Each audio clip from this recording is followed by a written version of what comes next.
Mission failed.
Core Dynamics implicated in Starship One sabotage.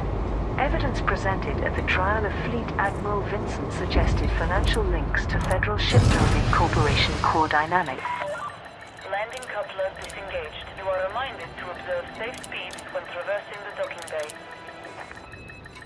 This significant development was covered by Ethan Takahashi for the Federal Times. The initial investigations around Starship One's destruction in 3301 were outlined by the prosecution. When the Federal Attorney's Office revisited this historical data, traces were found of financial transfers routed through non-Federation banking systems. The FAO brought in the expertise of the Wall-Glass Investigations Agency, which discovered that these transactions were made via shell companies created Landing gear retracted.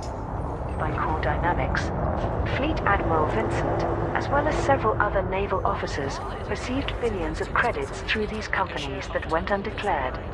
Vincent refused to answer any questions about this evidence, once again claiming that he is the victim of a conspiracy to hand the presidency to Felicia Winter. Despite multiple requests from the press, Core Dynamics has not made any public comment. There are unverified reports of large-scale activity taking place at some of the corporation's centers of operation. Alliance election delayed due to Galactic Summit. The Alliance Assembly has agreed to delay electing a new Prime Minister to avoid clashing with the forthcoming Galactic. You are now clear of the station. Imperial Flight Operations Bureau wish you a safe Frameshift onward journey. drive charging. Summit. The proposal to postpone 4, 3, 2, 1. Engage. the election date came from Prime Minister Edmund Mahone. Now that the diplomatic conference has been confirmed, we must adapt to take advantage of this historic event. A potential change in leadership occurring at the same time as the Galactic Summit would cause confusion and undermine the Alliance's presence. Although Mahone's proposal was voted through by a narrow margin, many council members disagreed with altering the political calendar.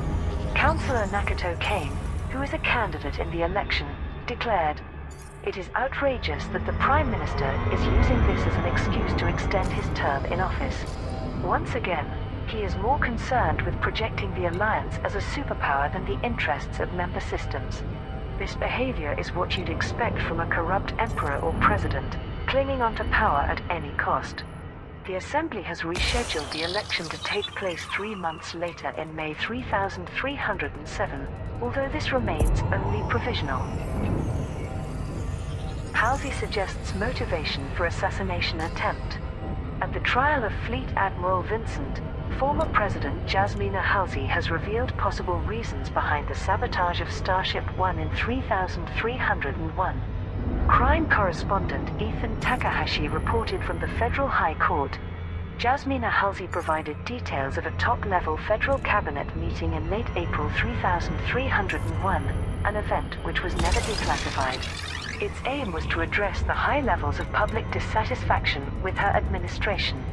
At the meeting, Halsey explained that she had been inspired by various peace activists to refocus on the well-being of citizens. Surface scanned by 50%. She planned to reduce taxes, invest in social infrastructure and slash federal Navy spending. As yet, this was only a preliminary plan, to be implemented later that year. Halsey told the court that only a dozen officials were present at this meeting, including Fleet Admiral Vincent. All were told that this forthcoming sea change in policy was confidential, but to expect major budget changes in the coming months. The prosecution counsel stated that Vincent was therefore aware that naval defunding was imminent, something which would reduce his personal influence. It would also impact powerful individuals who Vincent was illegally connected to, evidence of which would be presented in due course. Anonymous source refers to distress call location. Pilots Federation alert. An encrypted message seems to provide planetary coordinates related to the mysterious signal from Serene Harbor. The message received by the Pilots Federation was as follows: "Welcome to Serene Harbor. 56.4 latitude, minus 8.3 longitude. Theta 7. Although this pinpoints a geographical area on a planetary surface, the astronomical location of this Surface scan complete. remains a mystery. It is unclear whether Theta 7 refers to additional map coordinates of some kind, or is a code phrase intended for unknown recipients. Little is known about the original distress call, other than its brief content. This is an emergency broadcast on all frequencies from Serene Harbor. We are. Request for pilots to trace distress call. Pilots Federation alert. An independent vessel has detected a fragment of a mysterious message coming from an unexplored region of space. Commander Elsa Solomon was traveling through the SWALS XXDC-130 system when her ship's communications array picked up a faint transmission. The message was as follows. This is an emergency broadcast on all frequencies from Serene Harbor. We are. The transmission ended abruptly and did not resume. The signal did not contain any identification data or indications as to its origin. Commander Solomon gave more details to Vox Galactica. The message appeared in my comms panels as text and an electronically generated voice. I wasn't able to determine a source, only that it was broadcast within 80 light years of that system. My schedule was tight, so I couldn't spend long tracking it. I have no idea if Serene Harbor is a starport, a settlement, or even a megaship, but this is obviously a Mayday signal. Someone somewhere is in serious trouble. I've asked the Pilots Federation to share the information in case any of my fellow commanders can help. To help triangulate the source, there is a call-out to any other ships that were in the area at the time, which may have received a similar broadcast. However, no responses have been received as yet. Sirius Corporation secures hosting of Galactic Summit. Pilots Federation alert. Sirius Corporation has received more data than Utopia and will therefore host the Galactic Summit. Both organizations propose to organize a diplomatic conference for the Alliance, Empire and Federation. After calling on the galactic community to gather data that would support security operations, many pilots handed in anomalous bulk scan data, atypical disrupted wake echoes, exceptional scrambled emission data and unusual encrypted files. All three superpower governments confirmed that due to its success in preparing effective security systems, they will accept Sirius Corporation as the neutral territory for the conference. CEO Li Yongrui made this announcement. Thank you to all the independent pilots who supported us. Sirius will now begin work preparing for the first Galactic Summit, which we hope will increase peace and prosperity across the galaxy. Pilots who delivered to Sirius Corporation can collect their rewards from Goldstein Port in the Lembava system. Simguru Pranav Antal expressed disappointment, but confirmed that all who contributed to Utopia's initiative will be rewarded at Tana settlement in the Palevnik system. Sirius Corporation has stated that the Galactic Summit is provisionally scheduled to take place over a 3-week period in late February and early March. Jasmina Halsey provides testimony about Starship One. Former President Jasmina Halsey has taken the witness stand during the trial of Fleet Admiral Lucas Vincent at the Federal High Court. Crime correspondent Ethan Takahashi reported the details for the Federal Times. Jasmina Halsey confirmed that the orders for Starship One's unscheduled stopover in the Azalic system came directly from Fleet Admiral Surface scanned by 50%. Vincent. She added that the presidential itinerary was often altered for various mundane reasons, and at the time this seemed routine. Halsey also provided an account of the vessel's destruction, describing the chaos and panic on board as the hyperspace misjump caused rapid structural disintegration. She praised her security detail for getting her into a cryogenic stasis pod and launching it moments before Starship One exploded. During cross-examination, the Defense Counsel quoted her reported visions after being rescued, when Halsey described meeting the caretakers of our galaxy and experiencing the infinities of the cosmos. It was suggested that the testimony of someone suffering from such obvious delusions should Surface scan complete. be discounted. Halsey admitted that she no longer has any memory of making those statements and may have been suffering from post-traumatic shock. She then provided the court with psychological reports and neural scans from the Alliance's finest doctors, medically confirming that she is of sound state of mind. trial of Fleet Admiral Vincent begins. The Federal High Court on Mars has opened the trial of Fleet Admiral Lucas Vincent, who is charged with conspiracy to commit murder and treason. Vincent stands accused of organizing the sabotage of Starship One in 3301, resulting in hundreds of deaths. The Federal Times' crime correspondent Ethan Takahashi reported, the trial began with the prosecution counsel outlining the case. Material evidence obtained from Chief Technician Rory Webster, whose testimony led to Vincent's arrest, was presented before the jury. Vincent was questioned about a secure transmission from his office to the presidential vessel on the 24th of May 3301, ordering an unscheduled diversion to the Azalic system for routine maintenance. This is where Webster's engineering team followed Vincent's orders to install the sabotaged hyperdrive component that caused the misjump. Evading the questions, Vincent claimed that the entire trial was a Liberal Party cover-up and that Starship One was destroyed to put Winters in charge. With the loss of President Halsey and Vice President Naylor, Felicia Winters did indeed assume the role of acting president and became leader of the Liberal Party. However, the defense counsel played down these accusations, instead declaring that Webster's recordings of Vincent's orders could have been falsified. Councillor Kane campaigns for alliance votes. Councillor Nakato Kane is visiting key systems across the alliance as part of her bid to be elected as the next Prime Minister. Of all the challengers to the incumbent Edmund Mahone, Kane has the most support from fellow council members. She has represented the Tionisla system for nearly a decade and is Surface scanned by 50%. renowned for delivering forceful speeches before the Assembly. Kane's disapproval of the expansionist policies in recent years has struck a chord with people in many systems. She also has a strong reputation among the Old Worlds, which are viewed Surface scan complete. as the historic hub of the Alliance. During a political rally on Listi, Councillor Kane directly criticized her election opponent. Prime Minister Mahone clearly thinks that the Alliance must mimic the Empire's arrogance and the Federation's corporate greed. He has repeatedly led us into conflict with the Thargoid race, risking millions of lives so we could raid their territories like thieves in the night. I believe that we should be inspired by the mutual cooperation that once made the Old Worlds thrive. We must invest in trade and security to benefit our member systems, instead of pretending to be a monolithic superpower. Marlinist colonies receive emergency food supplies. Pilots Federation alert. Large amounts of food commodities have been delivered to the Marlinist colonies. Multiple shipments of animal meat, fish, fruit and vegetables and grain were transported to Stillman Hub. Messages of gratitude were broadcast from all the Marlinist factions, which have distributed these vital supplies across the 8 colony systems.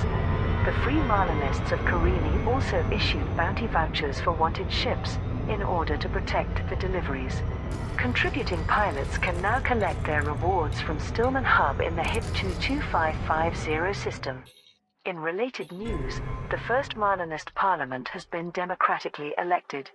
The respected community leader Dr. Jenna Fairfax was chosen by a majority public vote to be First Minister. In a public address, she said, "This path was not chosen by us, but our people have turned Marlin de Val's ideology into a functioning Republican society. Now that we are fully independent members of the galactic community, we can repay those who aided our survival by offering discounts on commodities and establishing regular trading." Sirius and Utopia compete to host Galactic Summit. Pilots Federation alert. Rival initiatives to arrange a diplomatic conference have been launched by Sirius Corporation and the Utopia Commune. The Alliance Assembly, Federal Congress and Imperial Senate have each provisionally agreed to send delegates to the first Tri-Superpower Galactic Summit in late February. This political gathering will also be attended by representatives from independent systems. All parties have specified that their participation depends upon the event being successfully organized in neutral territory, and with sufficient resources and security in place. Sirius Corporation and Utopia have begun to gather supplies to host the conference. Both have requested assistance from the galactic community to provide a broad range of data, which will be vital for planning security operations. Whichever organization obtains the greatest amount of data will be deemed most suitable. The following data sources are of interest to both parties: anomalous bulk scan data, atypical disrupted wake echoes, exceptional scrambled emission data, and unusual encrypted files. Singuru Pranav Antal has called upon all pilots who support Utopia's proposal to deliver the data to Tanna settlement in the Plevnik system. CEO Li Yongrui has asked all those who believe Sirius Corporation to be a more suitable host to deliver the data to Goldstein Port in the Lembava system. Jasmina Halsey returns to the Federation. Former President Jasmina Halsey has arrived on Mars to stand as a witness in the upcoming trial of Fleet Admiral Lucas Vincent. Halsey was subpoenaed by the Federal High Court to testify before the jury. Although this was not legally enforceable, since she now lives beyond the Federation's jurisdiction, she has acceded to the court's request. Jasmina Halsey served as federal president prior to the destruction of Starship 1 in 3301, which Vincent is accused of arranging. She was recovered alive, but abandoned her political career and emigrated to the Alliance. She has since campaigned as a peace activist and acted as an advisor to Prime Minister Edmund Mahone. After greeting a large crowd of supporters at Olympus Village Spaceport, Halsey gave a statement to the Federal Times. "This is a bittersweet moment for me. Coming back to the Federation feels like revisiting a past life. But perhaps we can finally lay some ghosts to rest." She was welcomed in person by Shadow President Felicia Winters, who is Secretary of State in Halsey's administration. However, President Zachary Hudson has made no comment regarding his predecessor's return or the forthcoming trial of Fleet Admiral Vincent. Prime Minister Mahone campaigns for Surface scanned by 50%. re-election. Edmund Mahone has launched a political campaign to be elected as the Alliance's leader for a second term. The incumbent Prime Minister is undertaking a whistle-stop tour across Alliance space to rouse support. Only members of the Assembly can cast votes in this election, but they will be heavily influenced by public opinion Surface scan complete. within their systems. Mahone's campaign has focused on the Alliance's huge expansion during his 6-year premiership, with reminders of triumphs such as the Alliance Festival of Culture. His ability to handle a crisis has also been highlighted, including President Kincaid's attempted coup and the League of Reparations crusade. More recent examples of his leadership are welcoming Marlinist refugees from the Empire and exploiting the Coalsack Nebula to boost economic prosperity. However, Mahone's critics have pointed out that both strategies increase the risk of attack from neo-Marlinist terrorists and the Thargoids. Addressing a packed conference hall on Birmingham in his home system of Deso, Mahone proclaimed, "We live in an increasingly turbulent galaxy, making it important to maintain a steady hand at the wheel. I will be honored to continue representing the diverse peoples of the Alliance." Galactic Summit proposal from Sirius Corporation. Utopia's ability to host a diplomatic conference for all three superpowers has been challenged by the Sirius Corporation. The Megacorp's counter-proposal was announced by CEO Li Yongrui. With all due respect to Singuru Antal, his commune cannot match our level of resources. Sirius is far better placed in terms of logistics and security, and our Navy will be able to ensure the safe transportation of all delegates. Furthermore, we already have excellent commercial relationships with the Alliance, Empire and Federation, and can therefore guarantee neutrality.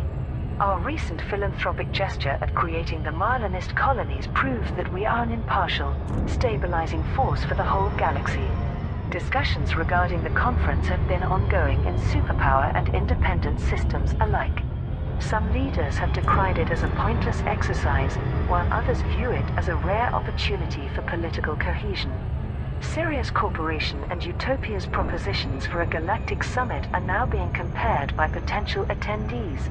However, Zachary Rackham's offer to host the conference at the actual galactic summit of Rackham's Peak is not being seriously considered. Uncertainty hits takeover of Lakon Spaceways. The purchase of shipbuilding company Lakon Spaceways by Core Dynamics is in doubt after allegations of illegal business practices. Earth and Karim reported on the recent developments for the Alliance Tribune. The Independent Commission for Market Equality has confirmed that several Lakon shareholders sold their stock to shell companies, which were covertly established by departments within Core Dynamics. Furthermore, 2 serious accusations of blackmail have been referred to Alliance Interpol. Trent Delaney, Lakon's newly installed chairperson, has dismissed these claims. But coupled with serious rumblings from the Council of Admirals over losing a military supplier, his hostile takeover now looks less certain. In the Federation, the newsfeed sold today ran an editorial piece on the situation. Acquiring Lakon is another bold triumph for manufacturing colossus Core Dynamics. It's a shame that it's being undermined by the petty bureaucrats of the Alliance, who should be gratefully grasping this financial lifeline.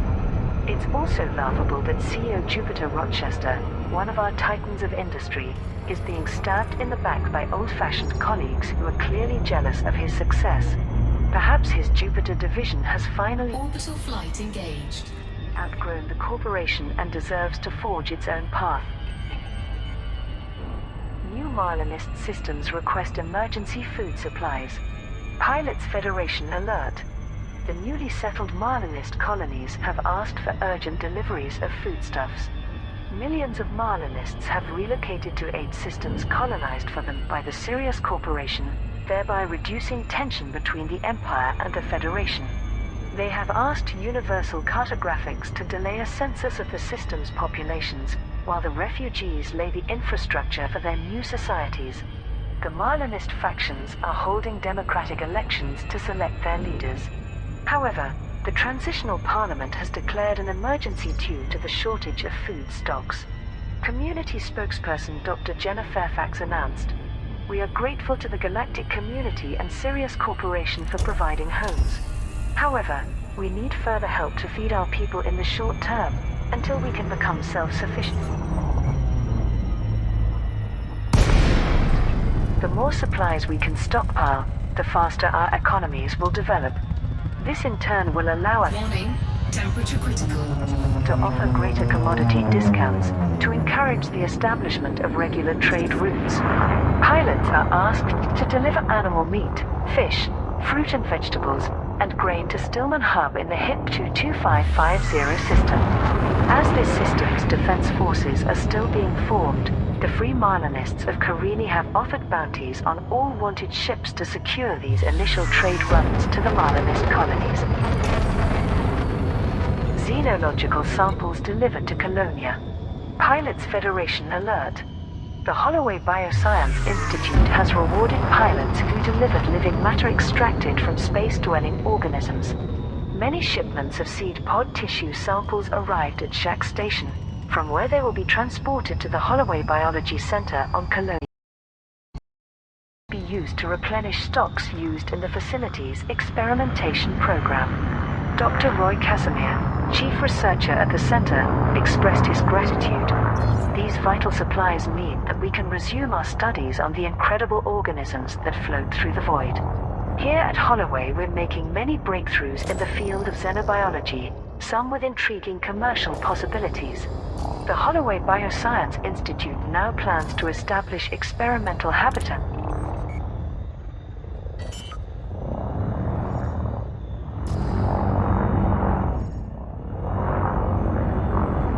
Landing gear deployed.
Handbrake is on.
Handbrake is on.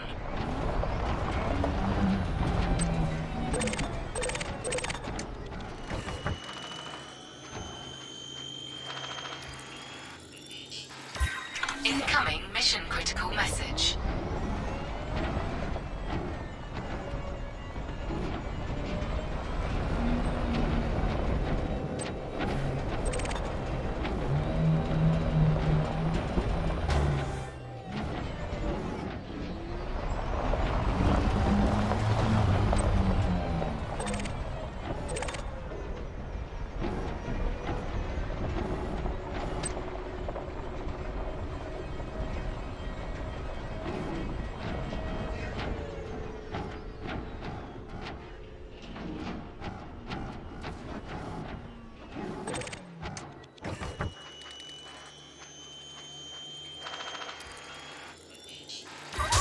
Under attack.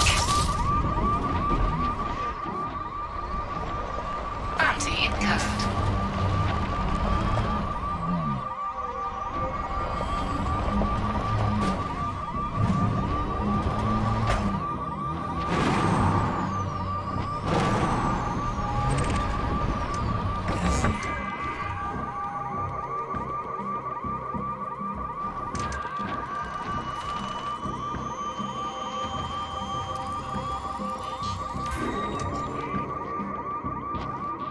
Handbrake is on.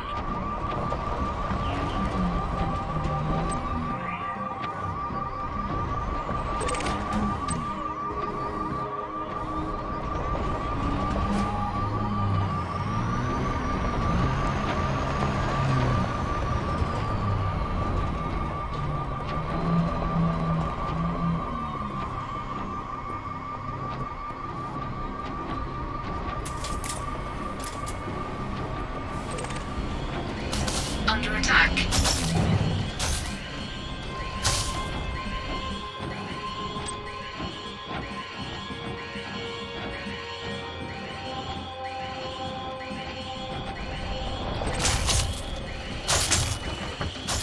Handbrake is on.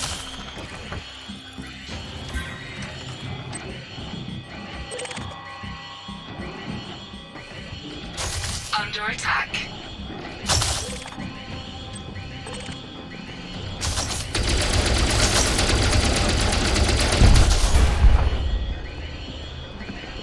Bounty incurred.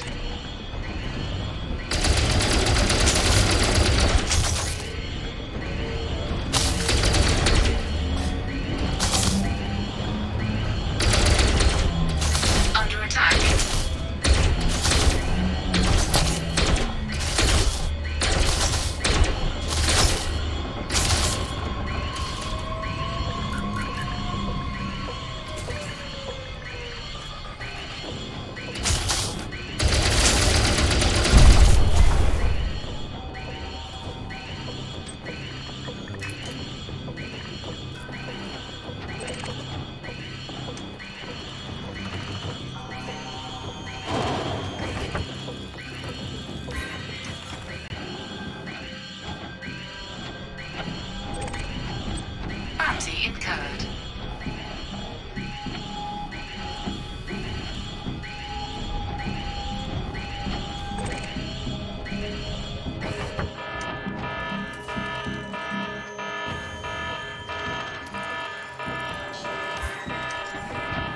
Handbrake is on.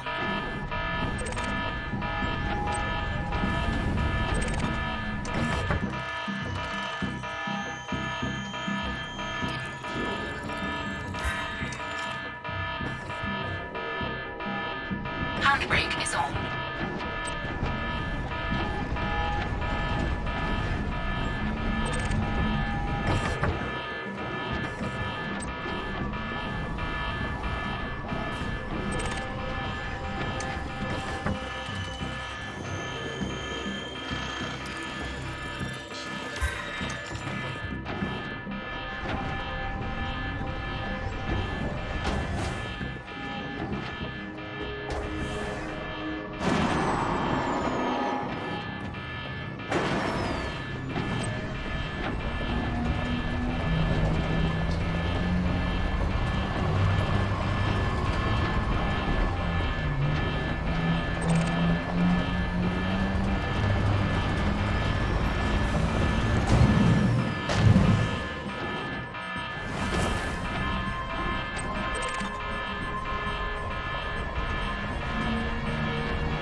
Handbrake is on.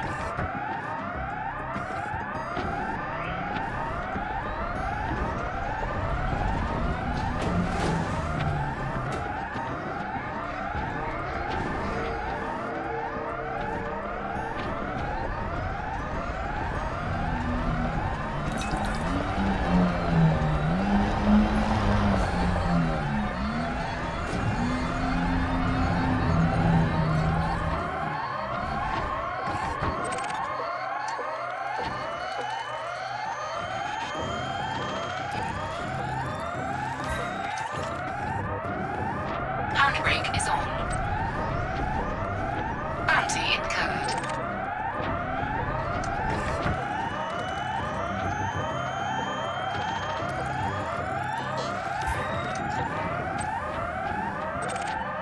Handbrake is on.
Handbrake is on.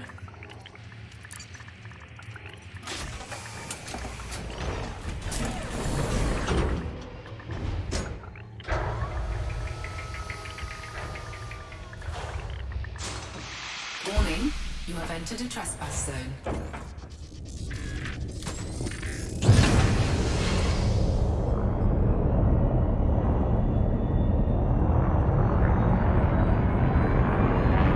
Landing gear retracted. Trespass zone cleared.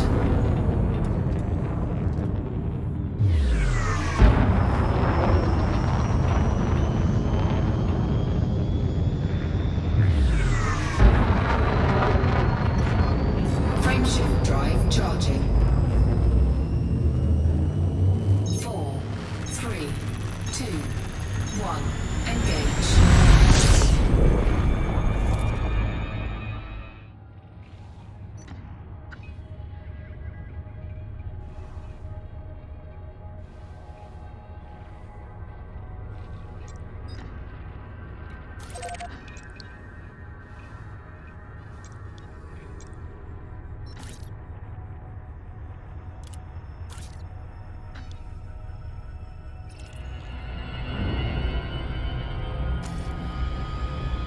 For vacuum lifeforms in the following systems: Frameshift drive charging. EOL-PRU PCKC9221, EOL-PRU LWLC899, EOL-PRU KWLC8301, EOL-PRU PCKC9154. 4, 3, 2, 1. Pilots who contributed to this initiative can now collect their rewards from Jacques Station in the Colonia system. Core Dynamics Insider discusses Lakon takeover. Engage. Mission objective detected. Anonymous source within the shipbuilding corporation Core Dynamics has revealed details behind its hostile takeover of Lakon Spaceways. The nameless insider had previously stated that the acquisition of Lakon was the personal project of Core Dynamics CEO Jupiter Rochester. These additional claims were broadcast via Vox Galactica. In the last few years, Rochester has purchased many companies based outside the Federation, such as Vodal. Lakon Spaceways is just the latest. It seems legal, but he manages these subsidiaries directly and installs his own people there. Some say he's diversifying his family's private holdings rather than expanding the business. It's well known that several departments only follow Rochester's directives and operate in silos unconnected with the rest of Core Dynamics. Staff refer to them as Jupiter Division. Some offices even started using that name, like they're a separate company within a company. I've heard that some directors are unhappy with Rochester, but he's too well connected to ever get rid of. It's thanks to him that we have so many military contracts. As always, the rich get away with anything. Core Dynamics declined to comment on this statement. Naomi Landseer, former chairperson of the Lakon Spaceways Board of Directors, has asked the Independent Commission for Market Equality to investigate further. Date set for trial of Fleet Admiral Vincent. Fleet Admiral Lucas Vincent of the Federal Navy will stand trial on the 25th of January, charged with conspiracy to commit...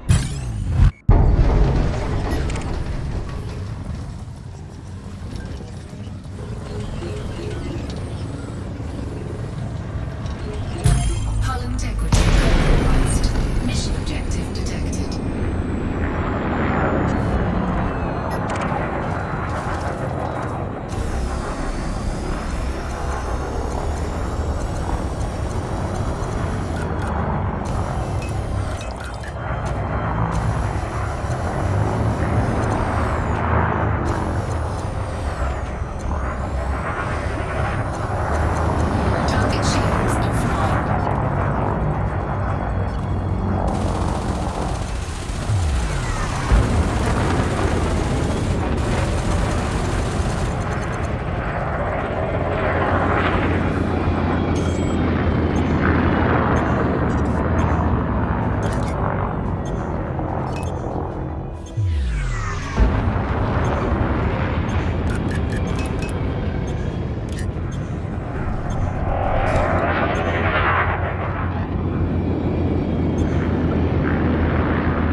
online. Under attack.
Attorney's Office has successfully obtained a grand Frameshift drive charging. jury indictment against Fleet Admiral Vincent. He is accused of arranging the sabotage of presidential vessel Starship 1 in 3301 to assassinate then President Jasmine. 4, 3, 2, 1. Guilty. Although she was later recovered alive, hundreds died when the ship was destroyed in flight. These charges were brought following the trial of Rory Webster, a naval technician who was implicated in the failure of Starship 1's hyperdrive system. Mr. Webster confessed his involvement, but offered a plea bargain by providing evidence that he was following clandestine orders from Vincent. The subsequent arrest caused repercussions in military and political circles. President Zachary Hudson's long-term association with Vincent resulted in Republican congressmen losing confidence in his leadership and increased the Liberal Party's popularity. As a naval chief of staff, Fleet Admiral Vincent is the highest-ranking federal military officer to ever stand trial. Media interest remains intense, with much public speculation about corruption among the Federation's highest echelons. The trial will take place at the Federal High Court in Olympus Village on Mars and is expected to last several weeks. Aegis supports Galactic Summit. The organization Aegis has expressed support for Utopia's offer to host a galactic summit for all three superpowers. Aegis was jointly formed by the Alliance, Empire and Federation to study the Thargoids and develop new methods of monitoring and combating their forces. Professor Albert Tesreau, head of research at Aegis, gave this statement. Humanity's focus on petty internal conflicts has blinded us to the existential threat of the Thargoids. Their recent horrific attacks should be a wake-up call to the fact that defunding has crippled Aegis's ability to offer protection.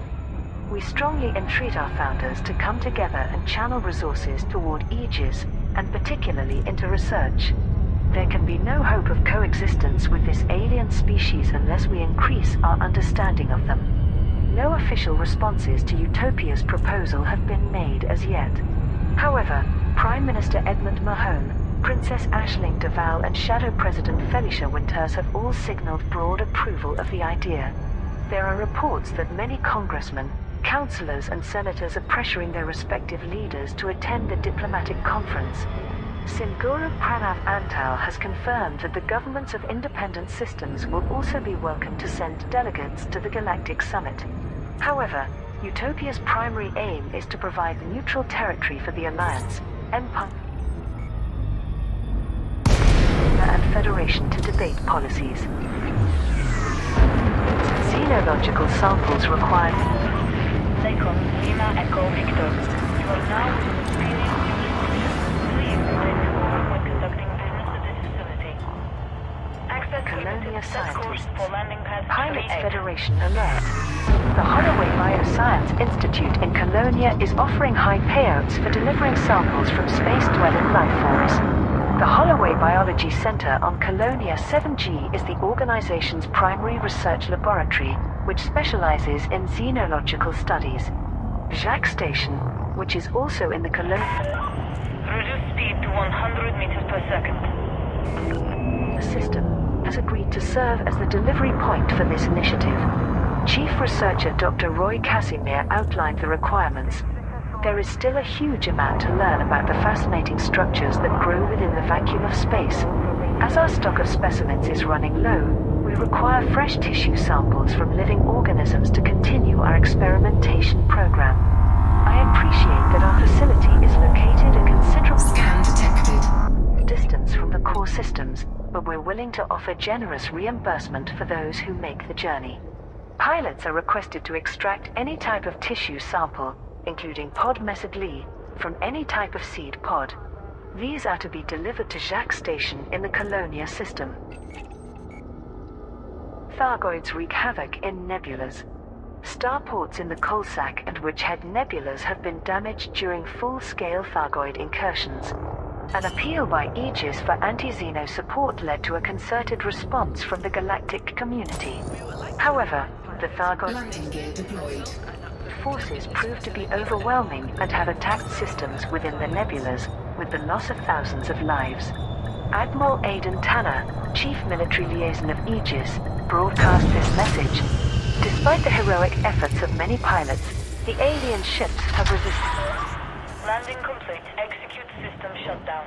We trust this facility will serve you well, Commander. Being driven from the Witch Head Nebula. Aegis's military capability and manpower are both severely limited as a result of curtailed funding from the Empire and the Federation.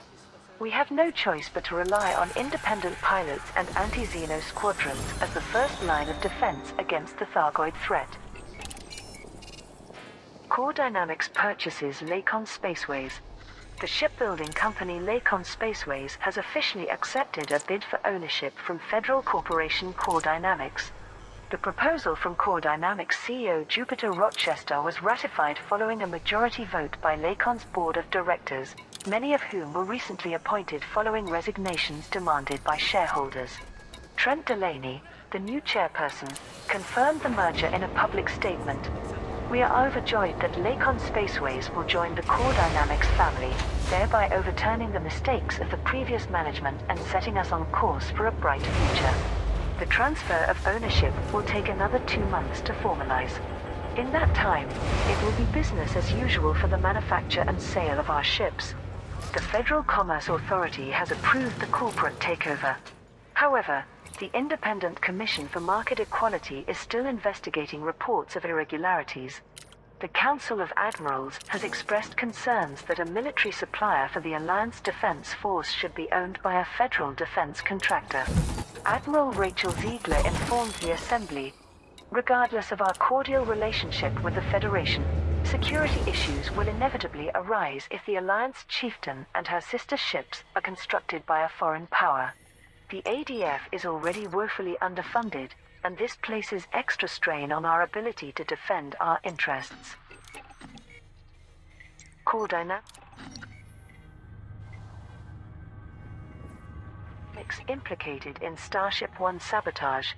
Evidence presented at the trial of Fleet Admiral Vincent suggested financial links to Federal Shipbuilding Corporation Core Dynamics. This significant development was covered by Ethan Takahashi for the Federal Times. The initial investigations around Starship One's destruction in 3301 were outlined by the prosecution.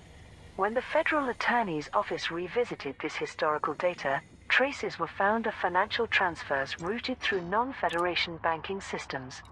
The FAO brought in the expertise of the Woolglass Investigations Agency, which discovered that these transactions were made via shell companies created by Core Dynamics. Fleet Admiral Vincent, as well as several other naval officers, received billions of credits through these companies that went undeclared. Vincent refused to answer any Landing gear retracted. questions about this evidence, once again claiming that he is the victim of a conspiracy to hand the presidency to Felicia Winters. Despite multiple requests from the press, Core Dynamics has not made any public comment. There are unverified reports of large-scale activity taking place at some of the corporation's centers of operation. Alliance election delayed due to Galactic Summit. The Alliance Assembly has agreed to delay electing a new Prime Minister to avoid clashing with the forthcoming Scan detected. Galactic Summit. The proposal to postpone the election date came from Prime Frameshift drive charging. Minister Edmund Mahone. Now that the diplomatic conference has been confirmed, we must adapt to take advantage of this historic event. You are now clear of the station. Safe travel, Commander. 4, 3, 2, 1. A potential change in leadership occurring at the same time as the Galactic Summit would cause confusion and undermine the Alliance's presence. Although Mahone's proposal was voted through by a narrow margin, many council members disagreed with altering the political calendar. Councillor Nakato Kane, who is a candidate in the election, declared, "It is outrageous that the Prime Minister is Frameshift drive charging. using this as an excuse to extend his term in office. Once again, he is..."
Mission objective detected.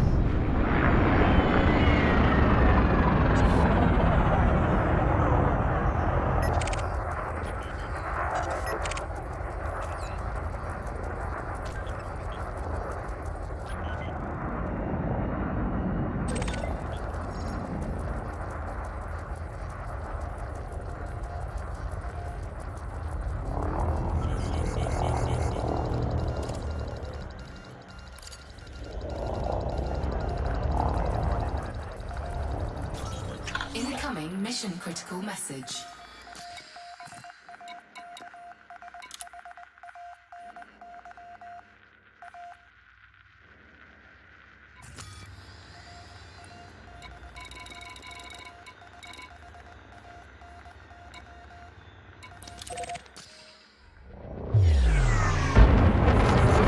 Frameshift drive charging.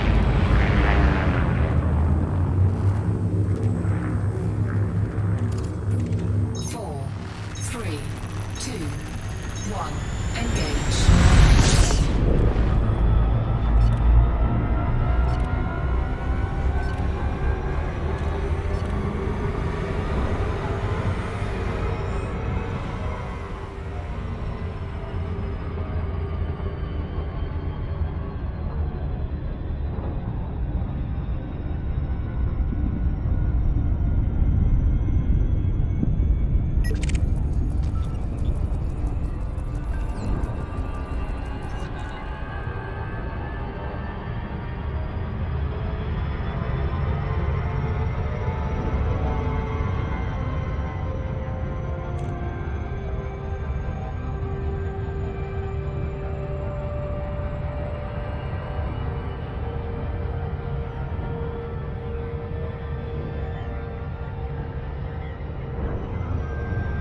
Frameshift drive charging.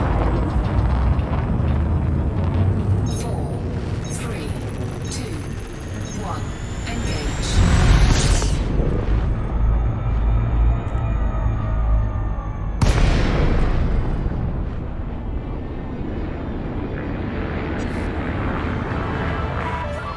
Lakon, Lima, Echo, Victor. Please follow standard docking procedures as laid down by the Imperial Flight Operations Bureau. Approval granted. Please continue to Bay 03.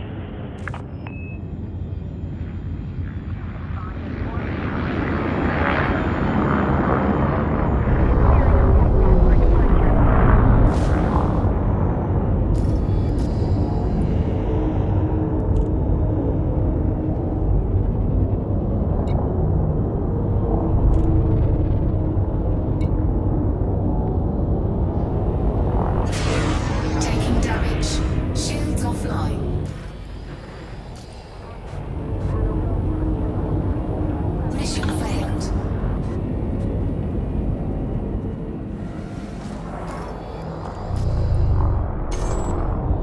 Scan detected.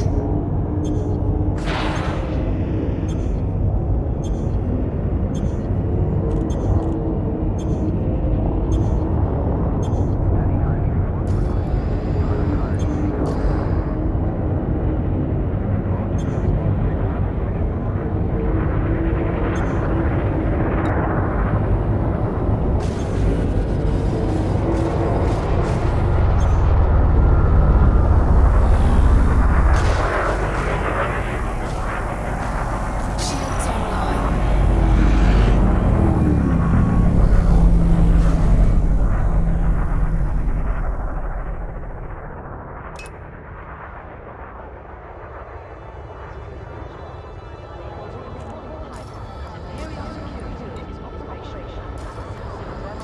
online. Safety 1,000 meters from touchdown.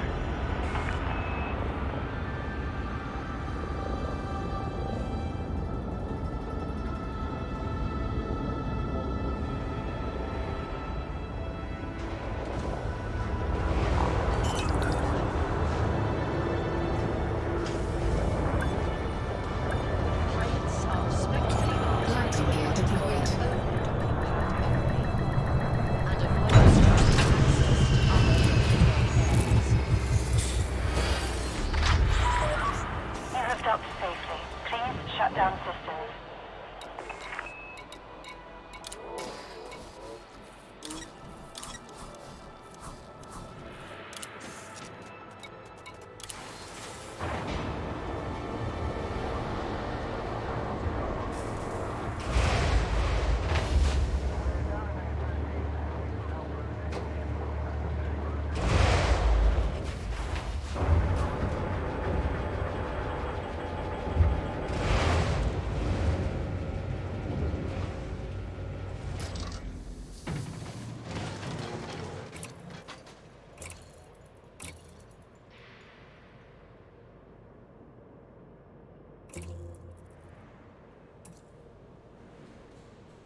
Landing gear retracted. Safety of residents and guests using this facility.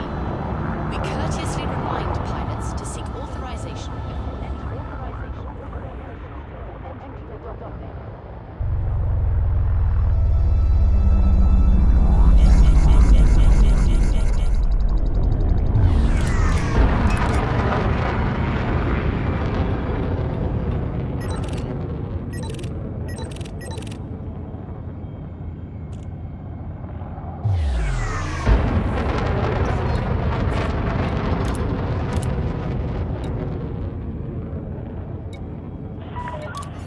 Station perimeter exceeded. We hope you have a safe and fruitful journey.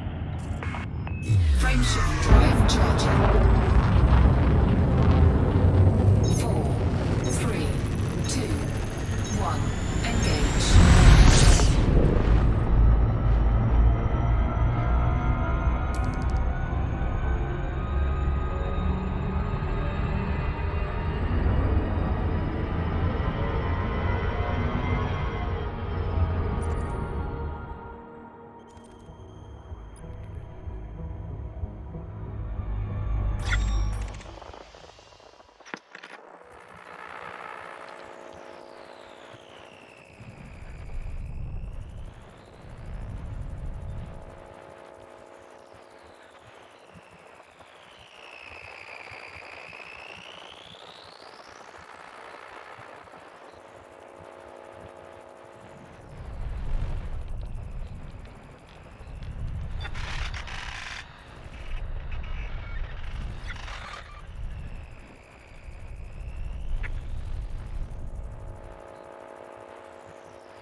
The Thargoids.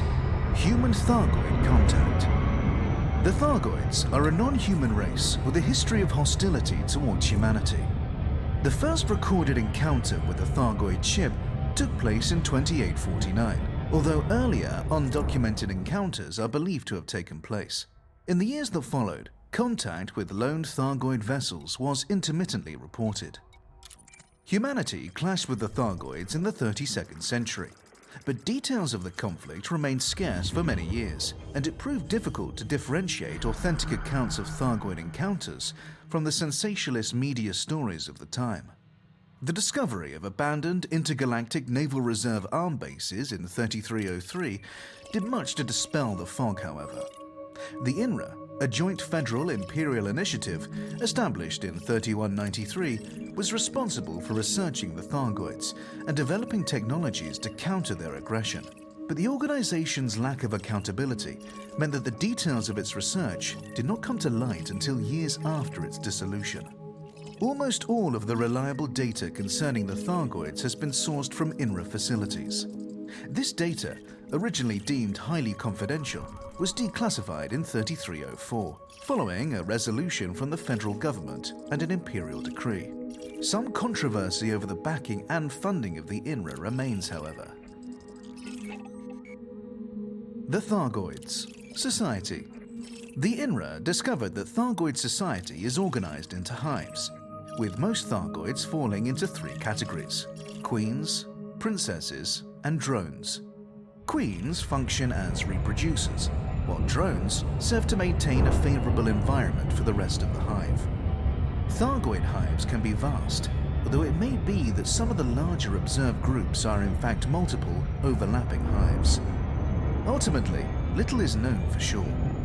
The average Thargoid queen is at least as intelligent as a human being, while the typical drone possesses a more rudimentary level of intelligence. Existing evidence suggests that queens have extremely long lifespans, living for hundreds or even thousands of years.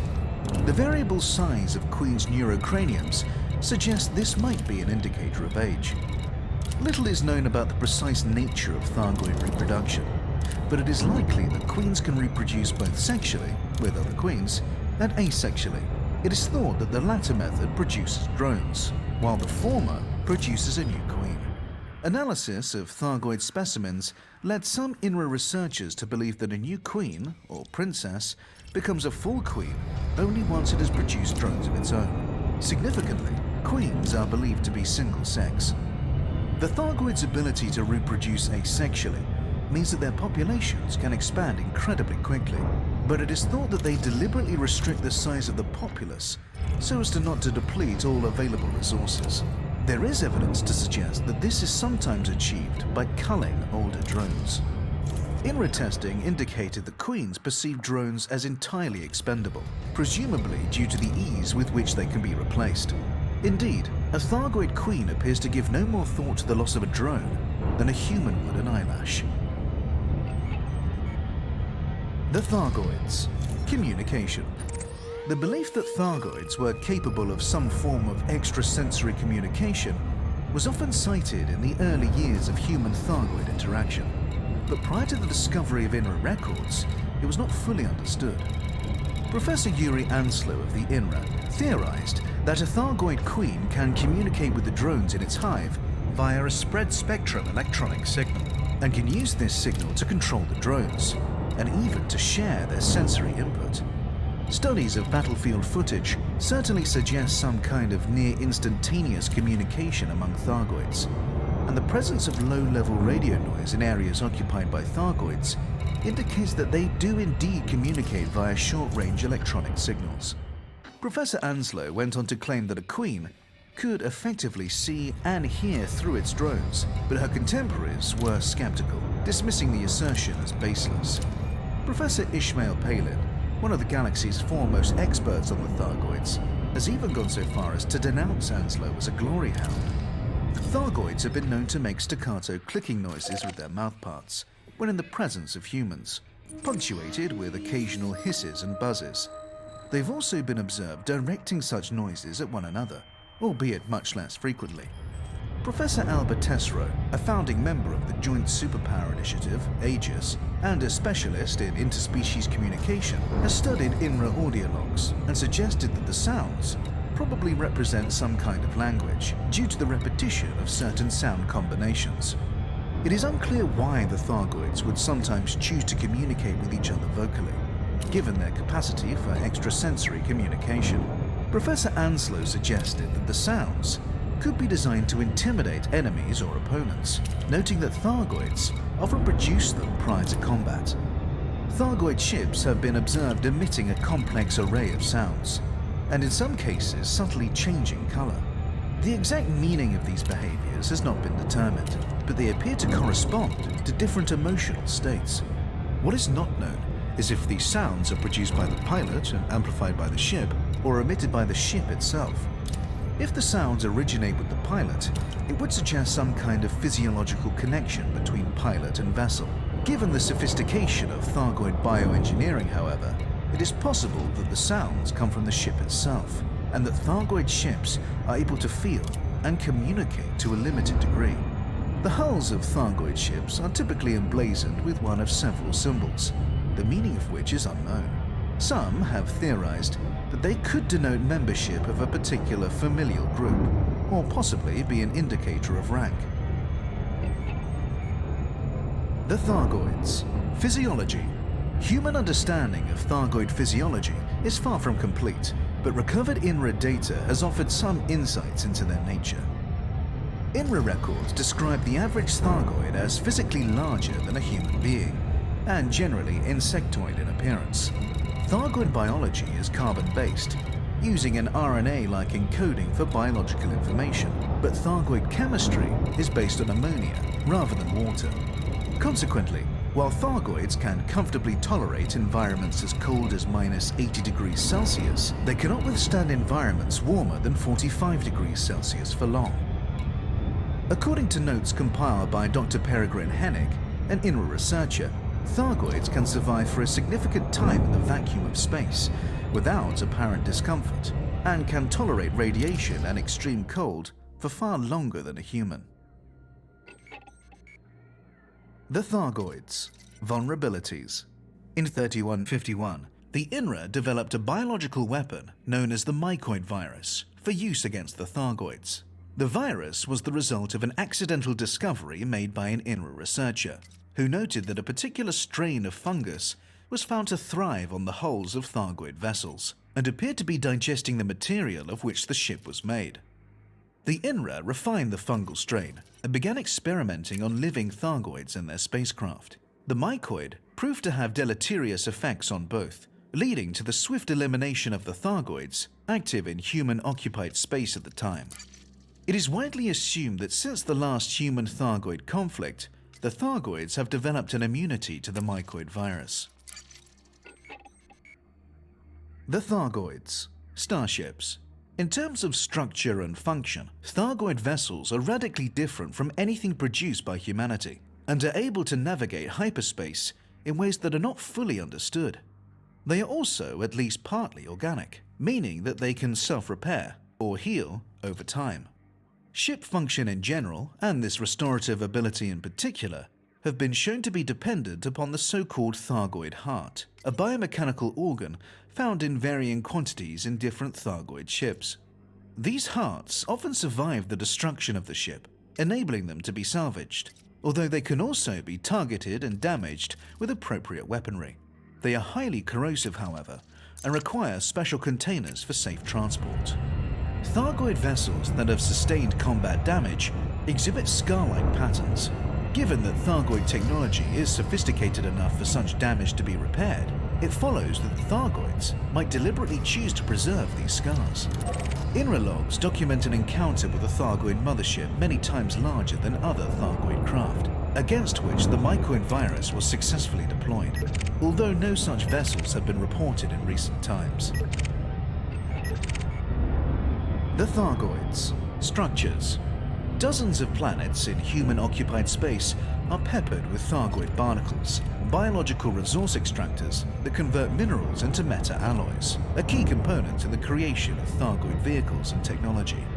Theories that these barnacles have been genetically engineered by the Thargoids have yet to be verified. Larger structures, referred to as Thargoid surface sites, have also been discovered. These sites typically consist of a spiral-shaped structure, nestling within a shallow crater, beneath which lies a series of tunnels. At the heart of this subsurface network is a device that, once activated, emits a holographic star map. The sites are patrolled by semi-sentient biomechanical entities called scavengers. The Thargoids. War with the Guardians. Archaeological records have revealed that the extinct, non-human civilization known as the Guardians experienced conflict with the Thargoids many thousands of years ago. Logs recovered from Guardian sites indicate that the Thargoids were the aggressor in this conflict. Having seeded Guardian space with biomechanical constructs used for resource extraction long before the emergence of the Guardian civilization, the Thargoids apparently believed they were entitled to uncontested dominion of the territory. The Guardians attempted to communicate with the Thargoids and reach a compromise, but without success. Over the course of the conflict, the Guardians developed new technologies to give them an advantage against the Thargoids. These technologies were apparently successful, forcing the Thargoids to abandon their offensive. The Thargoids. Agenda. Thargoids do not attack indiscriminately, and their choice of targets shows them to be highly intelligent. They have also conducted targeted strikes on Aegis facilities and attacked pilots carrying Thargoid items in their cargo holds, indicating that they know they are being studied and want to halt the process. But despite their evident intelligence, they appear to be completely uninterested in meaningful communication. The engineer Ram Tah, who has extensively researched the Guardians and their war with the Thargoids, holds the view that Thargoid aggression is a product of territorialism.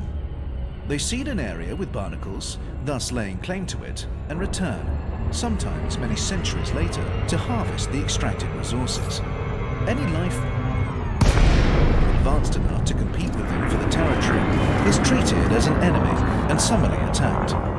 Professor Palin concurs with this view, adding that the Thargoids are apparently so determined to eliminate any threats to their long-term survival, they will not tolerate any advanced species in close proximity. The Thargoids. Human Thargoid contact. Frameshift drive charging. Thargoids are a non-human race with a 4, 3, 2, 1. Engage. history of hostility towards humanity. The first recorded encounter with a Thargoid ship took place in 2849, although earlier undocumented encounters are believed to have taken place. In the years that followed, contact with lone Thargoid vessels was intermittently reported. Humanity clashed with the Thargoids in the 32nd century, but details of the conflict remained scarce for many years, and it proved difficult to differentiate authentic accounts of Thargoid encounters from the sensationalist media stories of the time. The discovery of abandoned intergalactic Naval Reserve arm bases in 3303 did much to dispel the fog, however.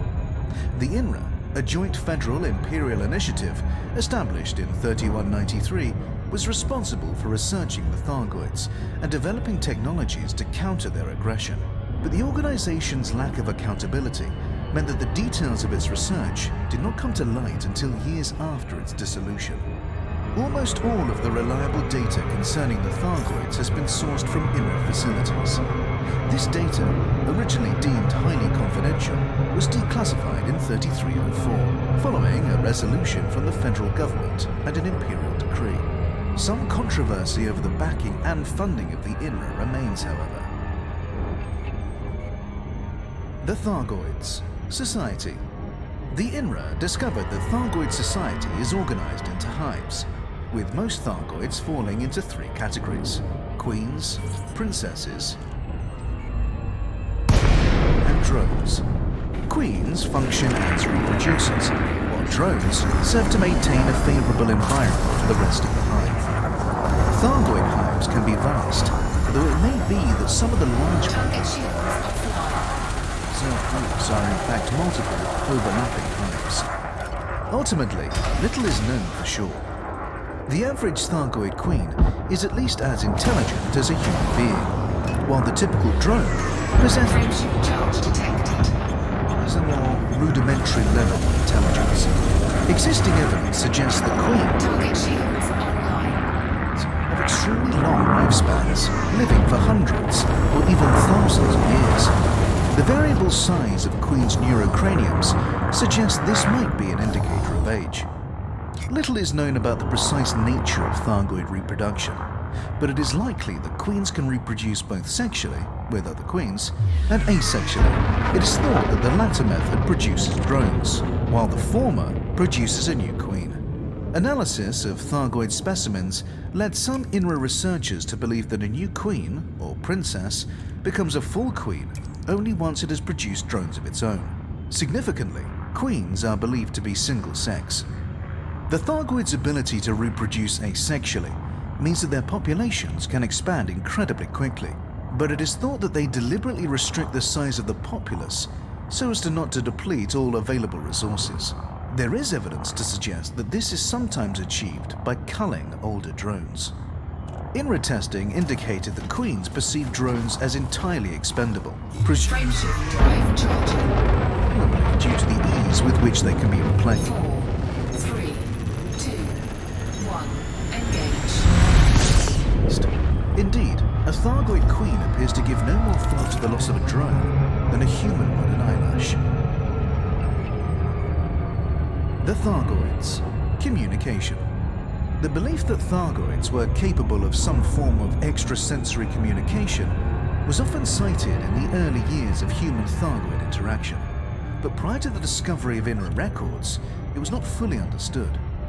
Professor Yuri Anslow of the INRA theorized that a Thargoid queen can communicate with the drones in its hive via a spread-spectrum electronic signal, and can use this signal to control the drones, and even to share their sensory input. Studies of battlefield footage certainly suggest some kind of near-instantaneous communication among Thargoids, and the presence of low-level radio noise in areas occupied by Thargoids indicates that they do indeed communicate via short-range electronic signals. Professor Anslow went on to claim that a queen could effectively see and hear through its drones, but her contemporaries were skeptical, dismissing the assertion as baseless.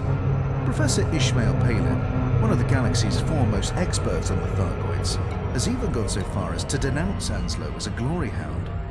Thargoids have been known to make staccato clicking noises with their mouthparts when in the presence of humans, punctuated with occasional hisses and buzzes. They've also been observed directing such noises at one another, albeit much less frequently. Professor Albert Tesreau, a Target shields offline.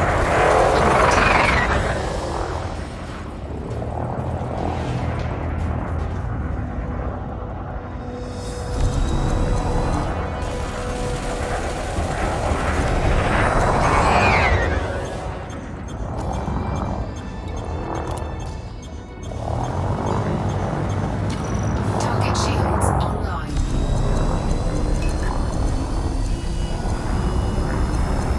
Target shields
Incoming message.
Ship released. Engines engaged.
Landing gear retracted.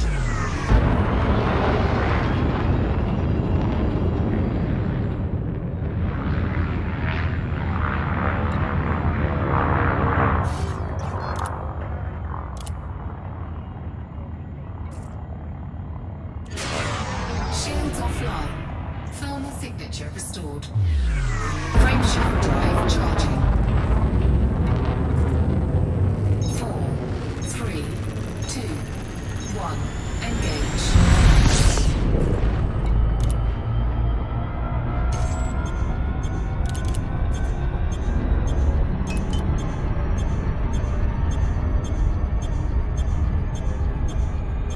Shields online.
Surface scanned by 50%.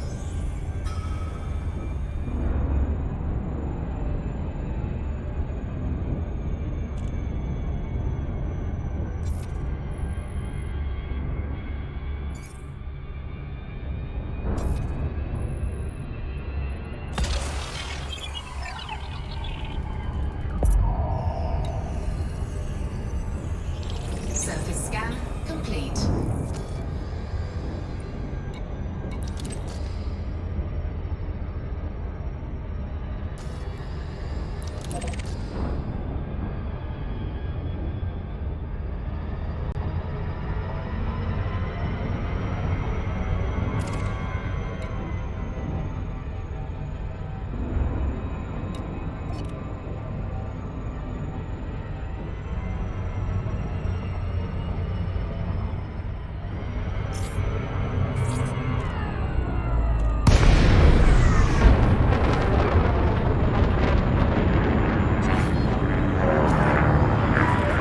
Lakon, Lima Echo Victor. Welcome. You have entered Imperial Sovereign Territory. Please approach at a safe speed and comply with station regulations. Permission granted. Please make your way to landing pad 15.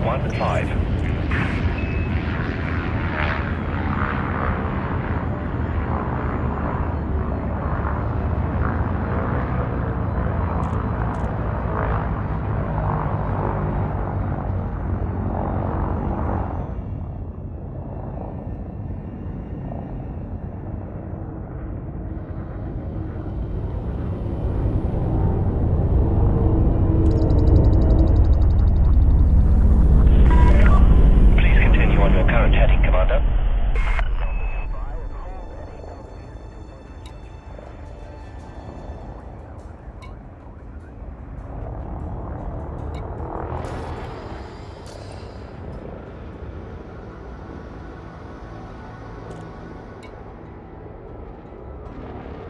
Welcome to our start and a warm embrace of Imperial service.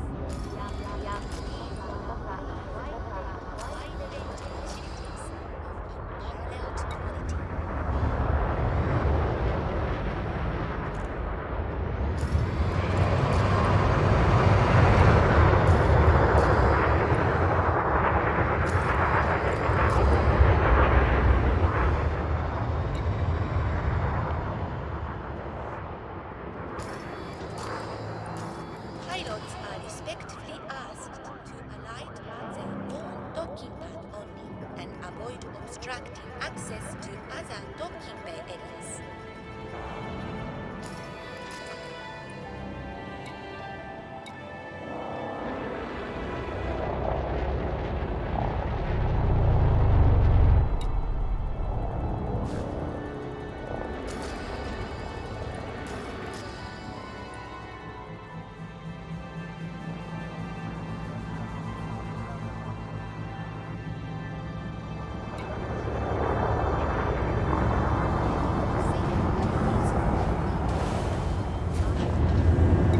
Our security agent stands ready to relay the call.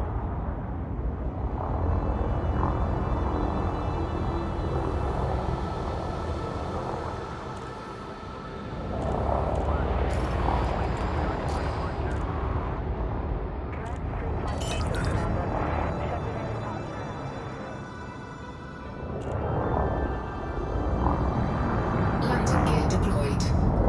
The air-lock of this facility is a store zone. We gratefully thank the pilots for their understanding.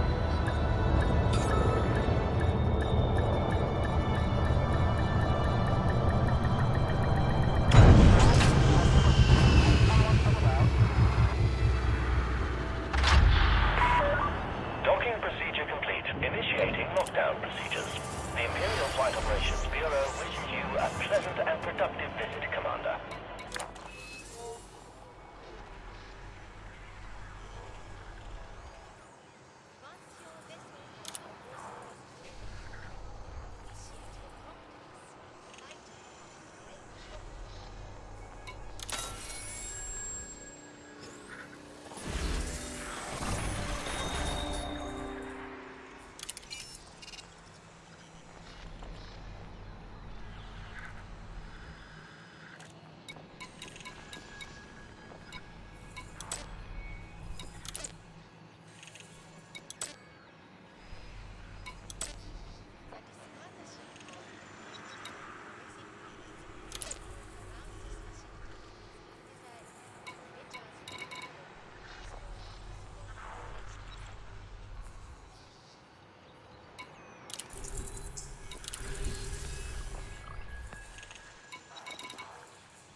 Detachment sequence complete. Please exit the station safely and promptly.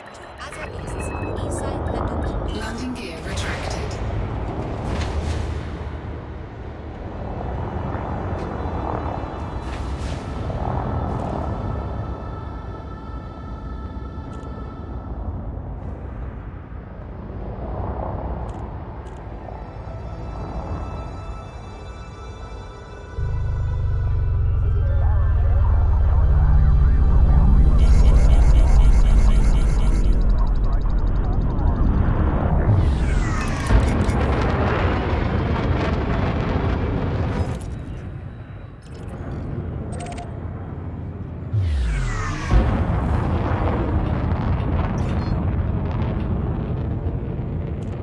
Frameshift drive charging.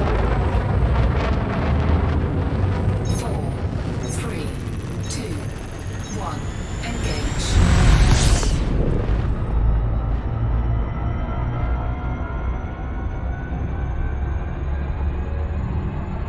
Frameshift drive charging.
The Empire.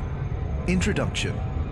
What a piece of work is man, how noble in reason, how infinite in faculty, in form and moving, how express and admirable.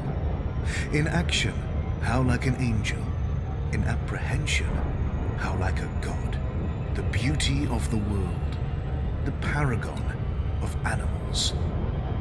Shakespeare, Hamlet.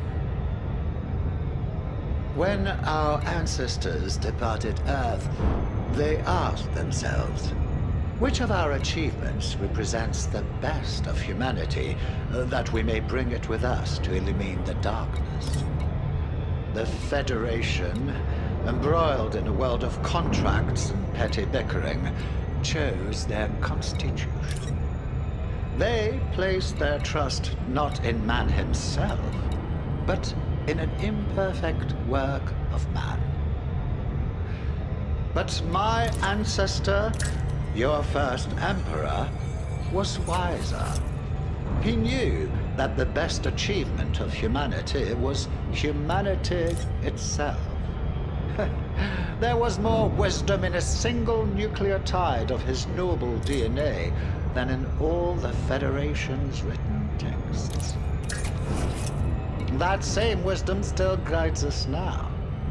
We need no dusty documents to assert our right. We are human, born to rule. And the universe awaits the firm hand of our governance. Emperor Trascan Duval II, undelivered draft speech written immediately before his sudden and unexplained death. The Empire, while younger than the Federation, is easily the equal of its historic rival in terms of scale and resources. The key social distinction between the two powers is that slavery in the Empire is legal, a fact that has remained a source of controversy since its inception, both within the Empire and without. Some observers have pointed out, however, that conditions for those at the lowest levels of federal society are far worse than those experienced by imperial slaves. The popular image of the Empire is one of opulence, but while pomp and pageantry may be the norm in the core imperial systems, elsewhere in imperial space, one can find myriad examples of deprivation and squalor. Indeed, the Empire encompasses many striking contrasts.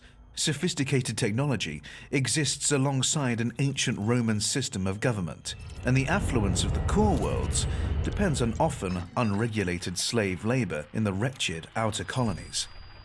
Ruthless industrial efficiency and low taxation has made the Empire rich and mighty.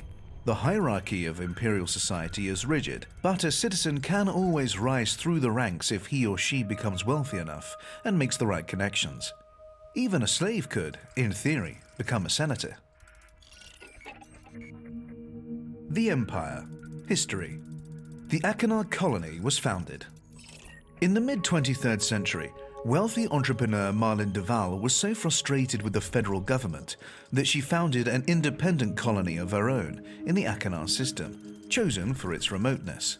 When Marlene was killed shortly afterwards in a flyer accident, her brother Henson Duval took over as ruler. Henson Duval the Emperor. Duval immediately abolished the fledgling democracy that Marlene had set up, and in its place, he established a system modeled on ancient Rome. He was now emperor, and his closest allies were his senators. Any colonists who might have objected were forced into silent compliance with Duval's vision. Such were his wealth and power. It was also widely believed that Marlene Duval, like Remus in ancient Rome, had been killed by her own brother. Nobody dared to speak out. The Mudlark extinction. The colonists were aware that the planet they had settled, Achenar 6D, had indigenous life.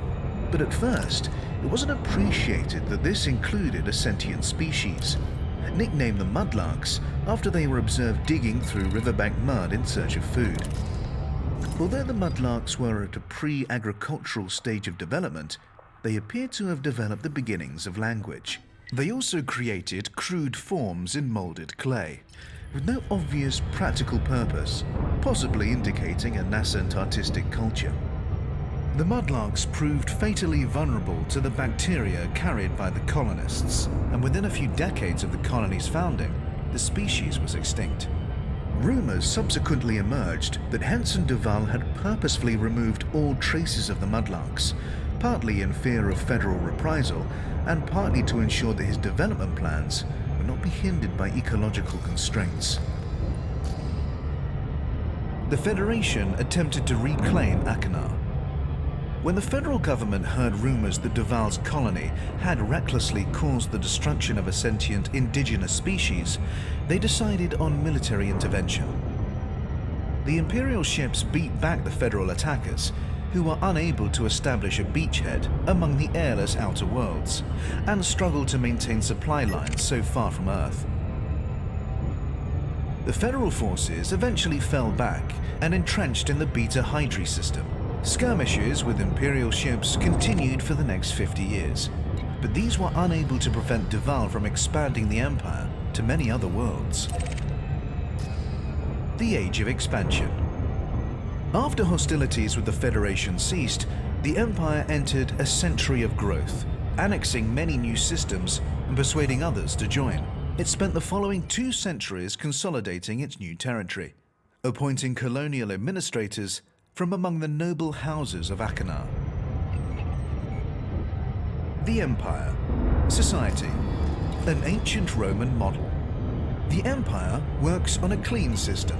Society is divided into tiers: Emperor, Senators, Patrons, Clients, and then Citizens, with slaves below these. Groups of patrons pledge their support to a given senator, offering military service, tax revenue, and the right to wield the patrons' votes in the Senate on their behalf. In return, the patrons are granted a measure of protection and material security, as well as having their interests represented in the Imperial Senate. Senators are responsible for deciding tax rates and welfare systems for their patrons, meaning that the lower a given senator's tax rates, the more patrons he is likely to attract. This is far from being a patron's only concern, however. Loyalty over time, ideological compatibility, family connections, and discreet private deals can all play a part in deciding which senator to back. The system extends downward through the tiers in a similar fashion, with clients pledging themselves to given patrons, and citizens pledging themselves to given clients. The votes held by the patrons actually comprise the total votes of all the clients pledged to them. Similarly, the votes held by those clients comprise the total votes of their pledged citizens. Patrons are therefore capable of investing variable degrees of power in their chosen senators, with the result that some senators are more powerful than others. Senators are responsible for those below them, meaning that everyone has a form of social security, at least in theory. Indeed, many senators take pride in the security they offer their citizens. Some have even been known to drain material wealth from small independent worlds and pump it back into the capital economy, allowing them to reduce citizens' taxes and giving their own popularity a considerable boost. Patrons are free to withdraw their patronage from their chosen senator, placing the onus on the senator to represent them satisfactorily or face a loss of voting power. Rigid stratification. The division between social classes is formal, unambiguous, and strict. But there is a clear path to advancement, a person can pay a fee and petition for admittance to the rank above. In this way, slaves can become citizens too. The law is not the same for all. Senators have a responsibility to enforce the law, and they must obey the emperor's decree, but are otherwise above the law. A senator can even carry out executions personally with little, if any, fear of consequence. The Empire. Military. The Imperial Navy.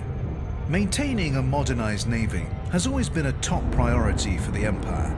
The ever-present threat posed by the Federation has driven previous emperors to empty the coffers again and again for fear of being outstripped in the arms race. More recently, funding has come from wealthy individual senators, many of whom are all too eager to gain influence within the Navy. Indeed, it has been claimed that devastating planetary mining has been carried out in order to further this cause. The Fasisi system is arguably the most significant Imperial naval base. Many officers are housed on the world of Topaz, while Peter's Rec is home to the training centers. As well as the battle fleets, the Imperial Navy maintains a subdivision dedicated to exploring the fringes of known space. The Emperor's Own. Genetic engineering is not officially tolerated in the Empire, but it does sometimes take place. One notable example is the Emperor's Own, a group of genetically engineered super soldiers deployed during the shock invasion of Mansfield Colony in the Leadler system in 2959. They proved brutally efficient, overrunning the Federal defenses in a mere 2 hours and inflicting a rare defeat upon a Federal Gurkha regiment. The Empire. Culture and values. The human body represents perfection. This belief, once held with near religious intensity, still forms the bedrock of the Empire's culture and morals. Genetic modification is frowned upon, but a degree of genetic correction is known to take place, supposedly to correct defects such as vulnerability to certain diseases. The belief in the sanctity of the human body originates with the first emperor, Henson de Val. While he did not claim to be literally descended from the gods in the manner of Roman emperors of old, he declared that his own image was the paradigm to which others ought to aspire. Households across the empire were required to display a statue or bust of the emperor in a place of honor. Imperial citizens are therefore expected to shun habits that corrupt or defile the human body, such as excessive indulgence in narcotics. The ownership of slaves, by contrast, is tolerated in the same way that the ownership of any beautiful work of art is tolerated. Mistreatment of slaves is thus akin to vandalism. Keeping one's own body in peak condition and adorning it with jewels and expensive clothes is not vanity, but duty. And owning well-treated slaves is also considered a sign of good character. The Emperor's word is supreme. The Emperor's successor is decided by the Senate, although the de Val dynasty has such a strong power base that the imperial throne has only ever been occupied by members of that bloodline. For generations, genetic selection ensured that the Emperor's heir would be male, and the current ruler, Arissa Lavinie de Val, is the first woman to hold the throne. Marlene de Val is sometimes described as the Empire's first female ruler, but this is incorrect. The colony she founded was a democracy. Honor is everything. The value placed on honor is a constant throughout all tiers of imperial society.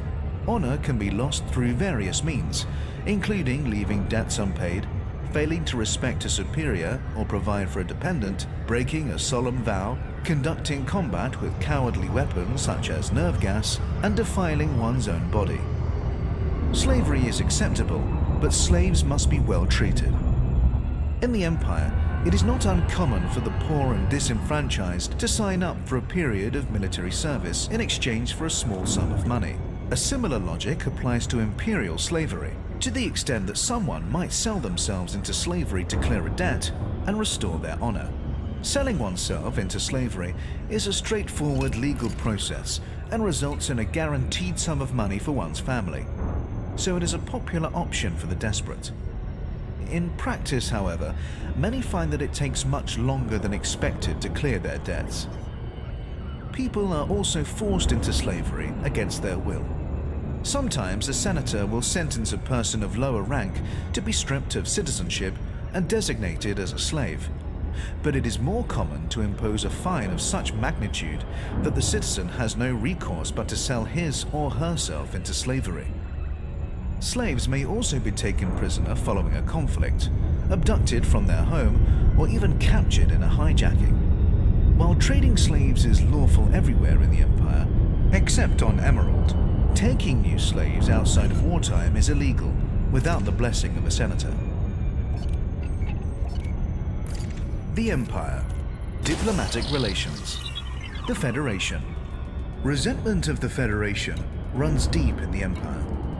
The superpower is remembered as an oppressive, interfering force that hypocritically avoids inflicting the slightest harm on non-human life, but thinks nothing of forcibly imposing its values on its fellow humans, and lacking the freedoms and social customs that the Empire values so dearly. While open hostility has frequently been the case in the past, the current situation is one of grudging coexistence beneath which mistrust simmers.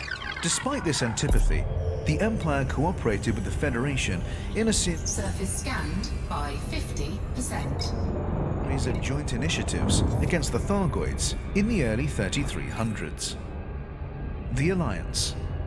When the Alliance was founded in 3230, following a bitter conflict with the Empire and the Federation, multiple systems defected to it from both superpowers.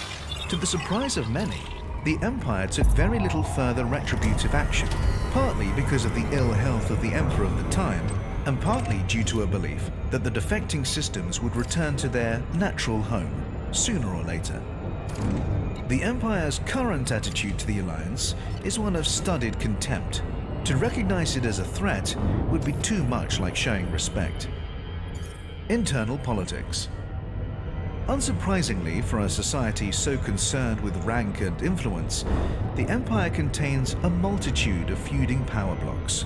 In particular, there is a good deal of bad blood between the various noble houses, whose values range from hardcore traditionalist to staunch reformist. The Imperial Senate is no longer as Surface scan complete. overshadowed by the Emperor as it once was, and has gained sufficient strength to act as a counterbalance to the Emperor's political will. The individual Orbital flight engaged.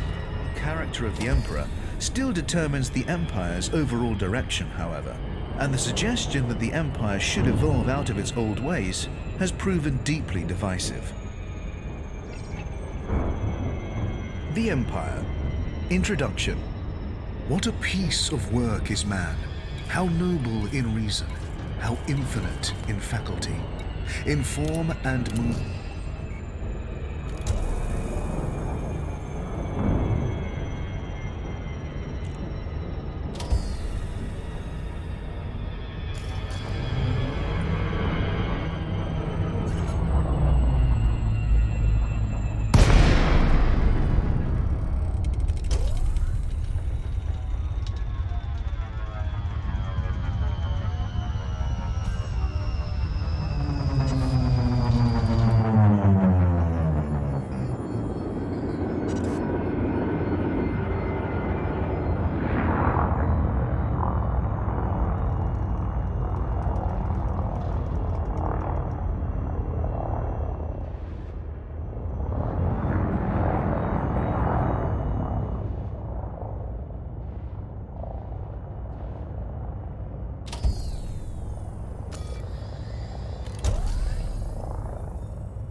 Warning, you have entered a trespass zone.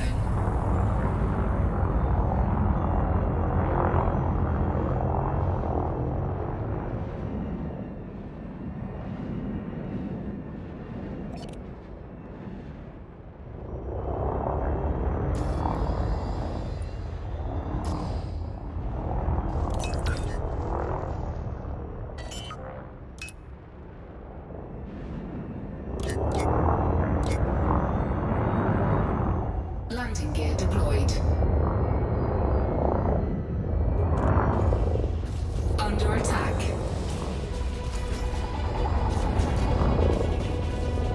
Landing gear retracted.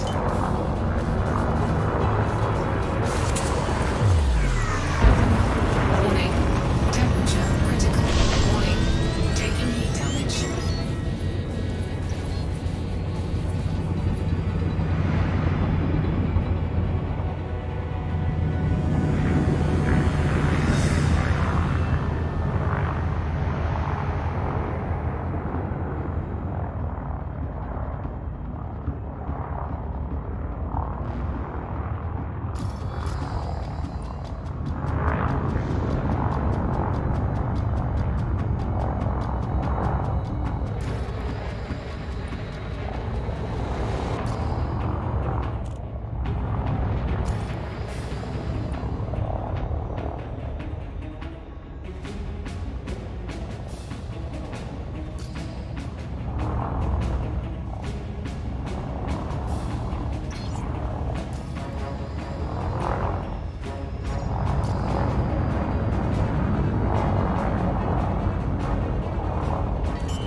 Landing gear deployed.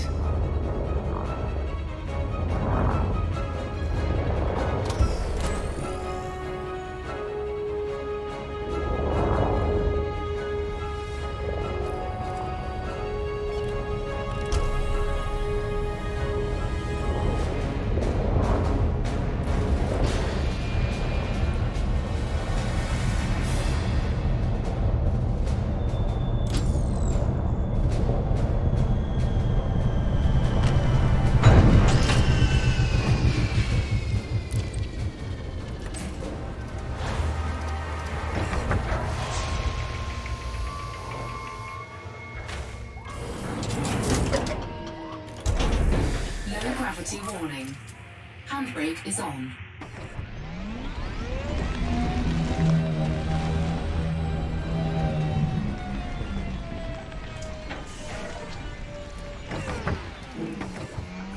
Ship dismissed.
deployed.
Hostile threat identified.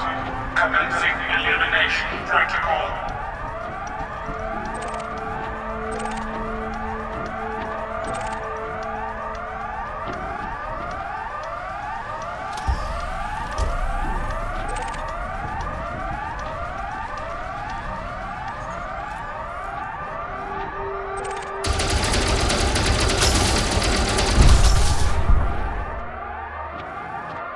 Intruder identified. Elimination authorized.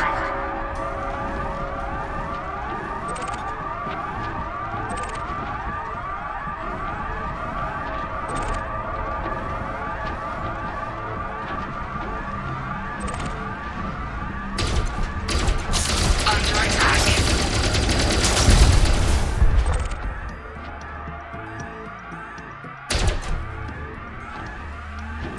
Sector intruder detected. Engaging security measures.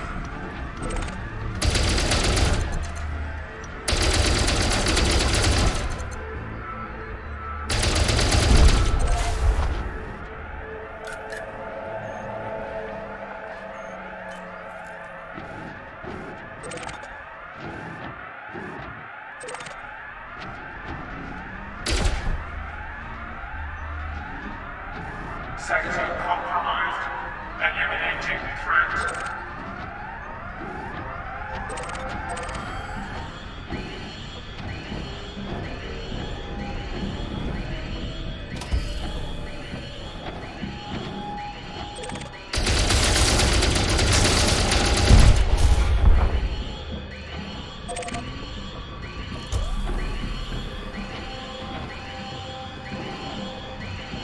Target acquired.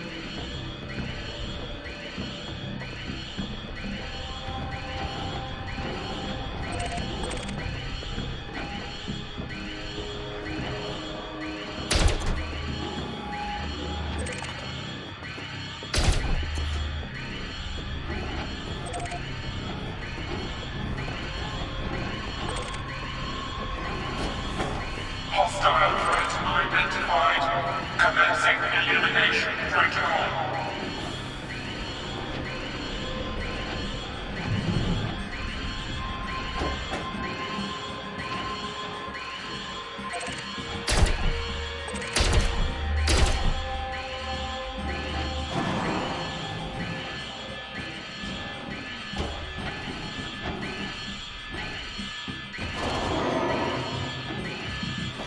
Intruder identified. Elimination authorized.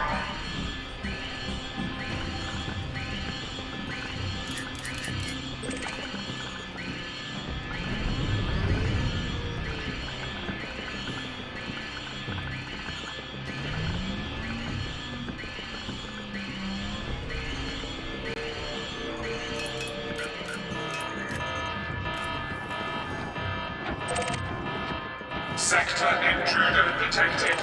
Engaging security measures.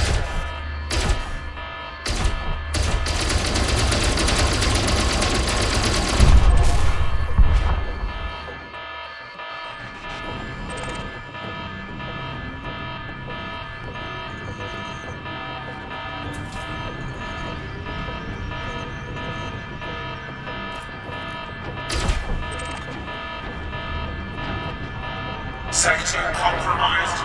Eliminating threat.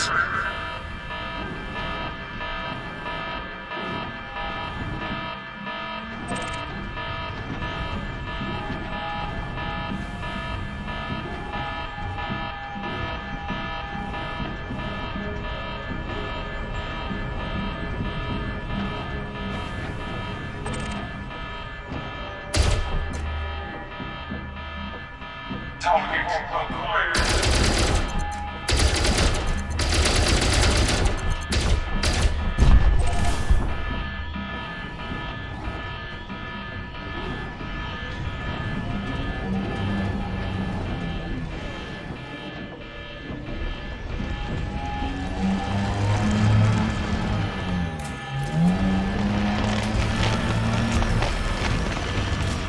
Hostile threat identified. Attack.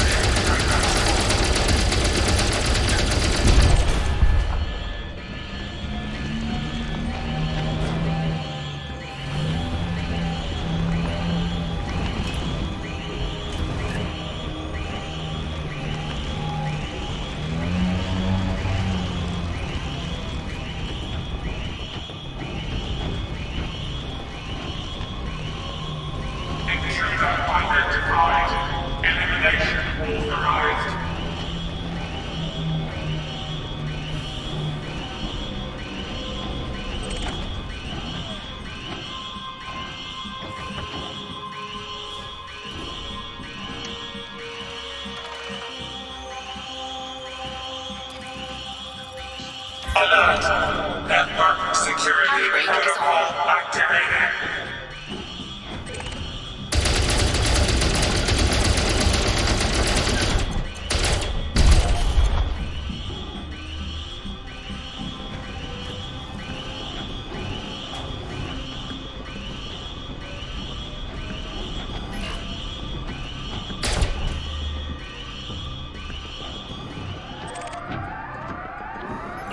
Sector intruder detected. Engaging security measures.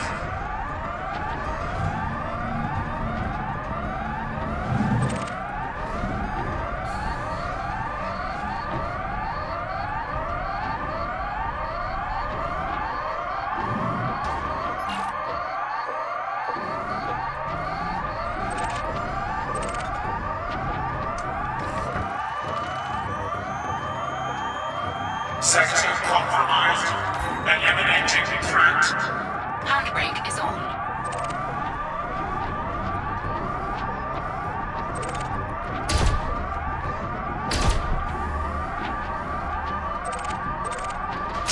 Under attack.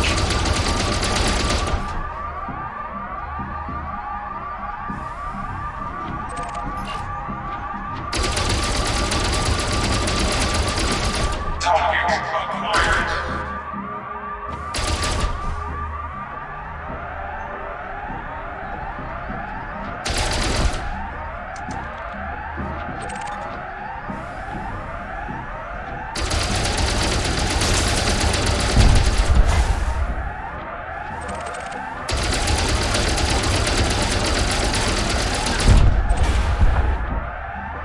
Hostile threat identified. Commencing elimination protocol.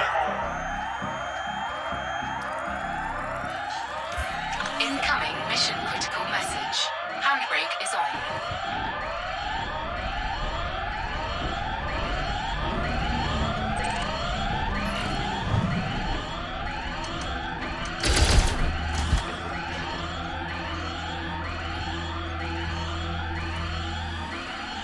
Intruder identified. Elimination authorized.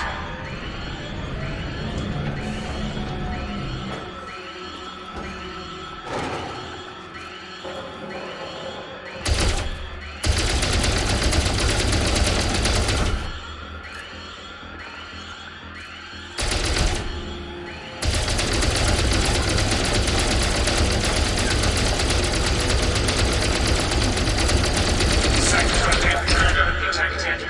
Engaging security measures.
Cargo scoop deployed.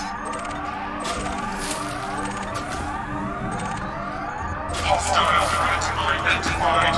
Commencing elimination protocol.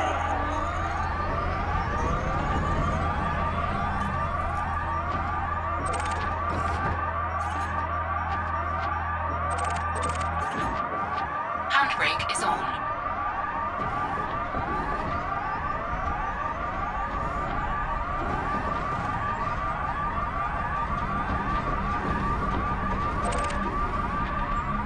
Intruder identified. Elimination authorized.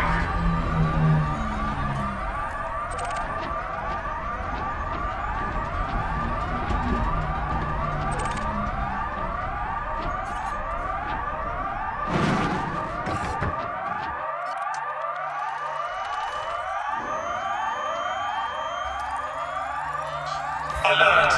Network security protocol activated.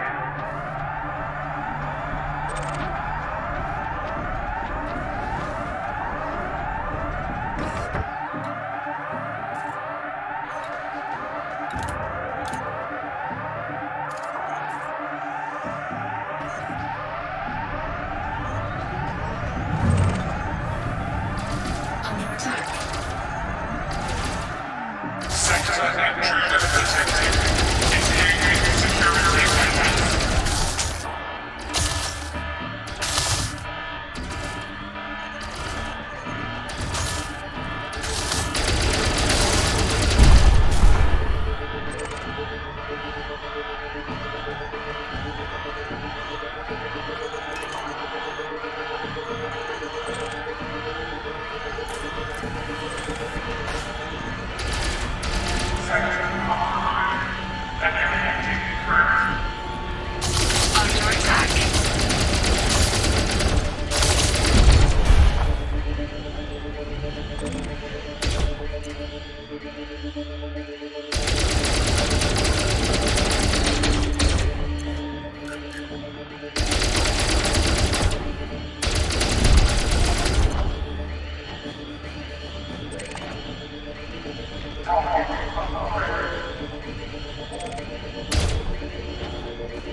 Mothership under attack.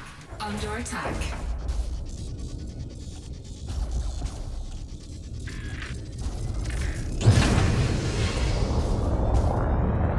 Landing gear retracted.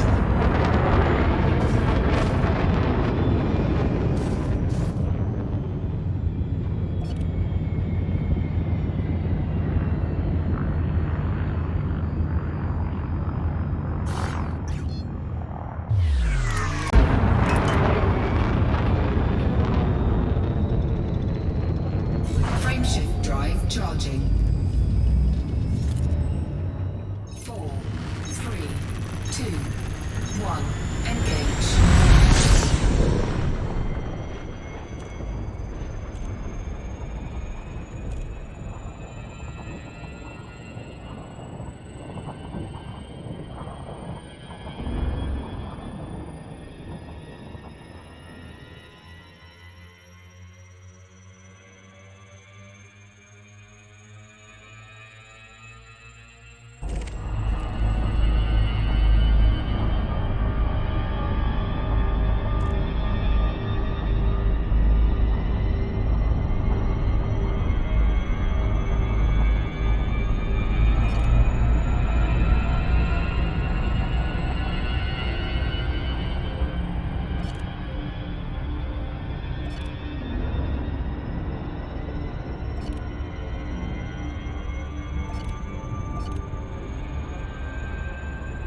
by 50%.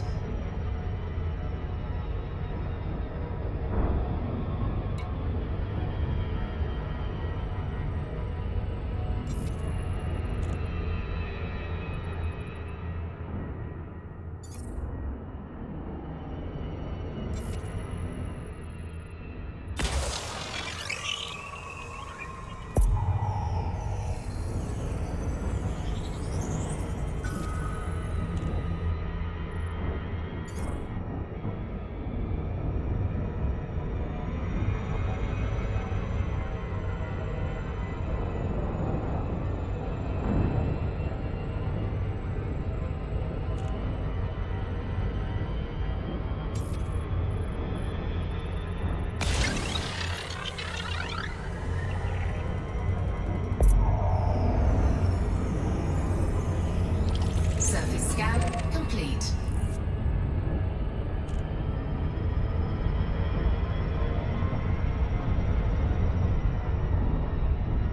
Frameshift drive charging.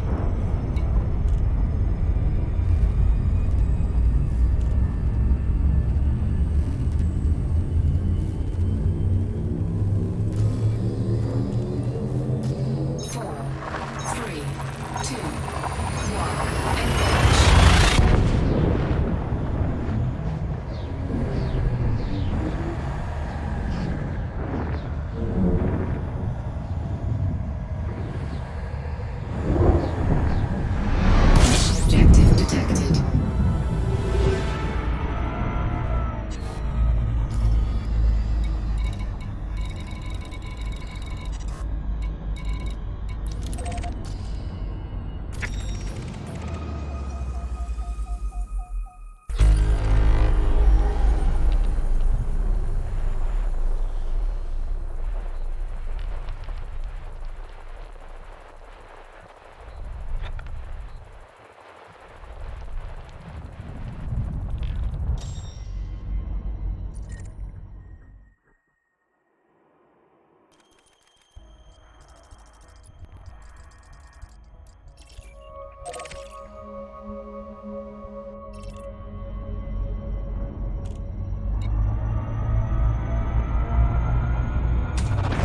Fuel scooping.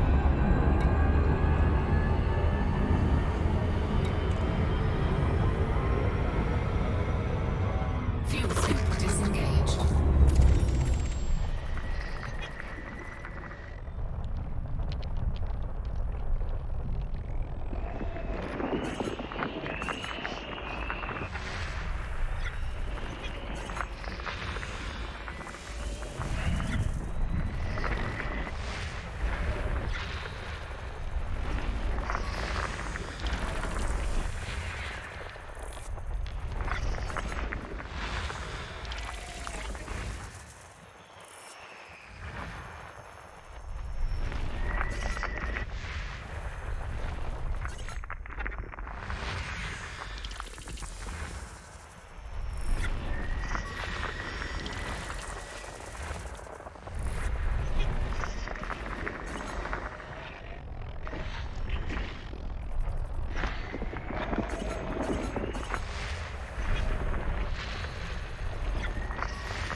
System scan complete.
Frameshift drive charging.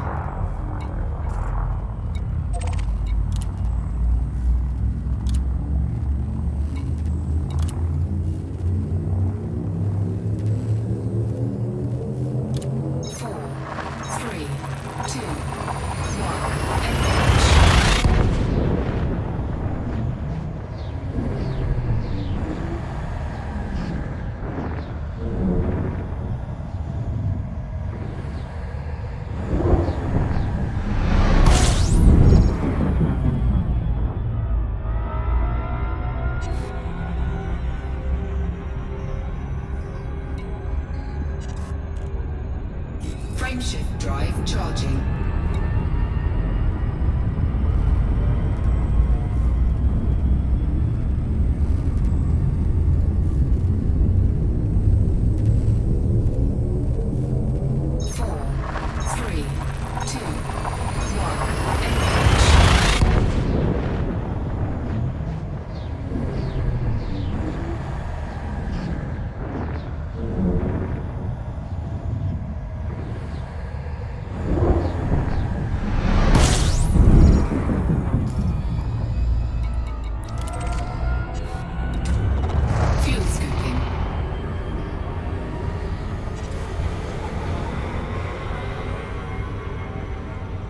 Fuel scoop disengaged.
Docking request denied.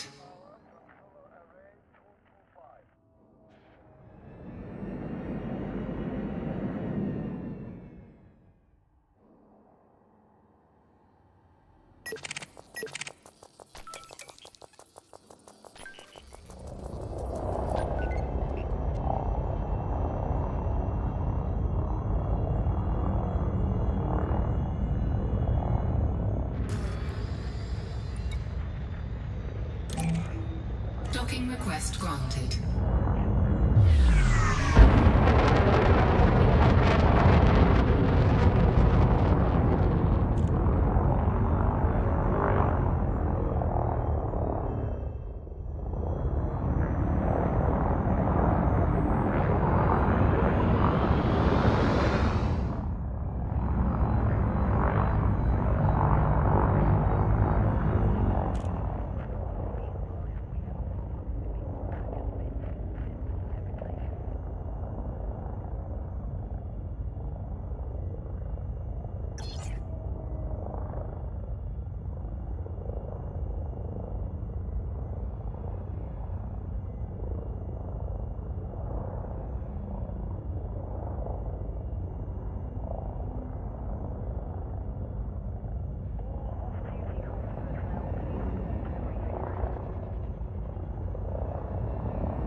Frameshift released.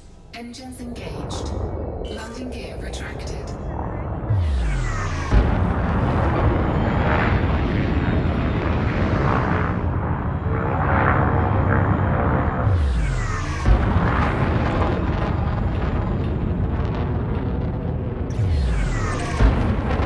Frameshift drive charging.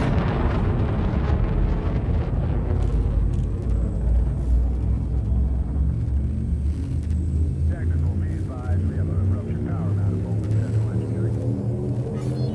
4, 3, 2, 1.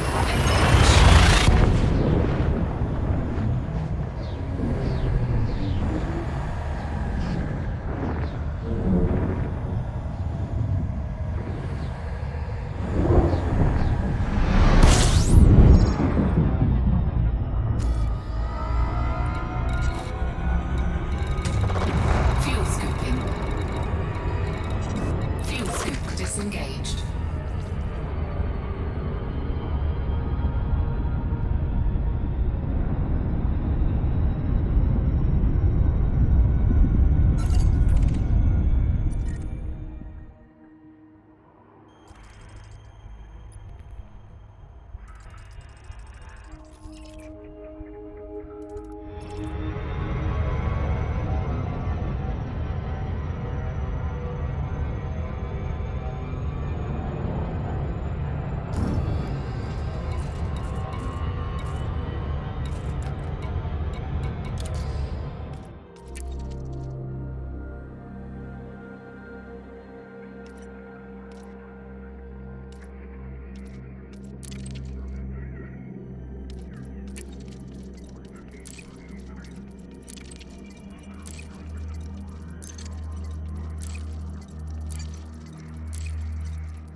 Corporations.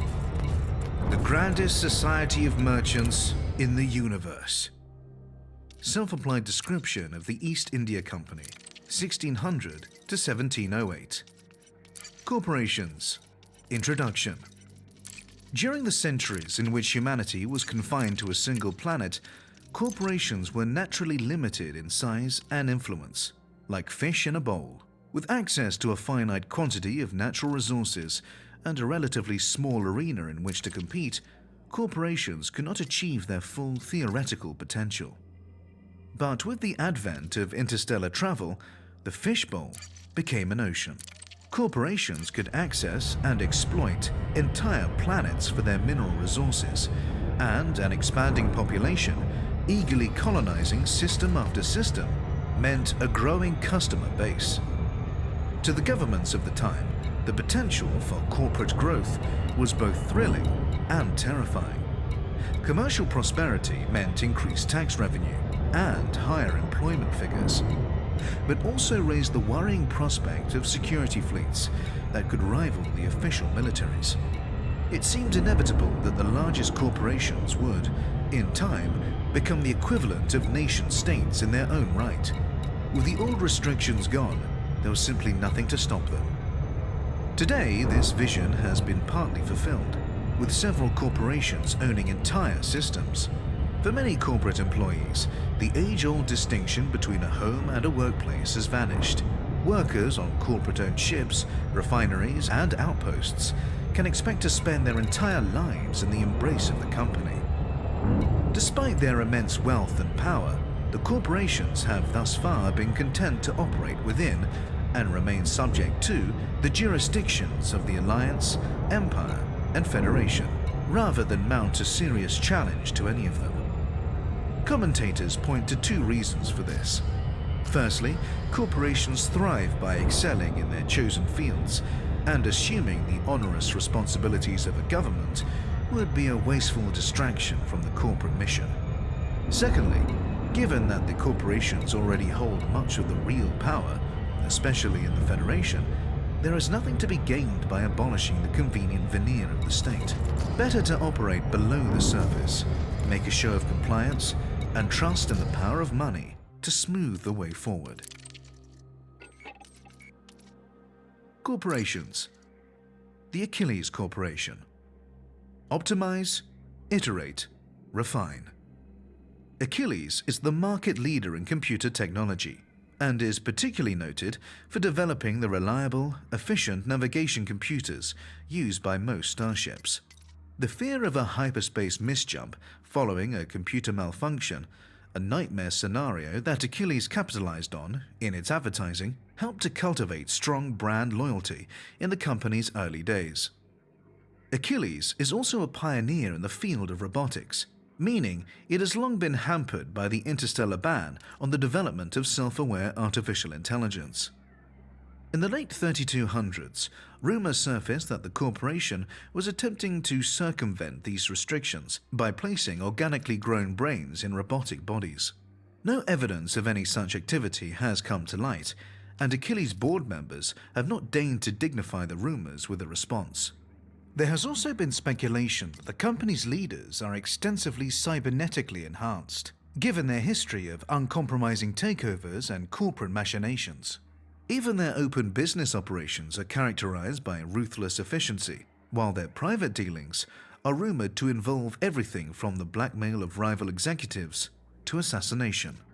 Achilles' official line is that these rumors are sheer fantasy and a predictable, envious response to success.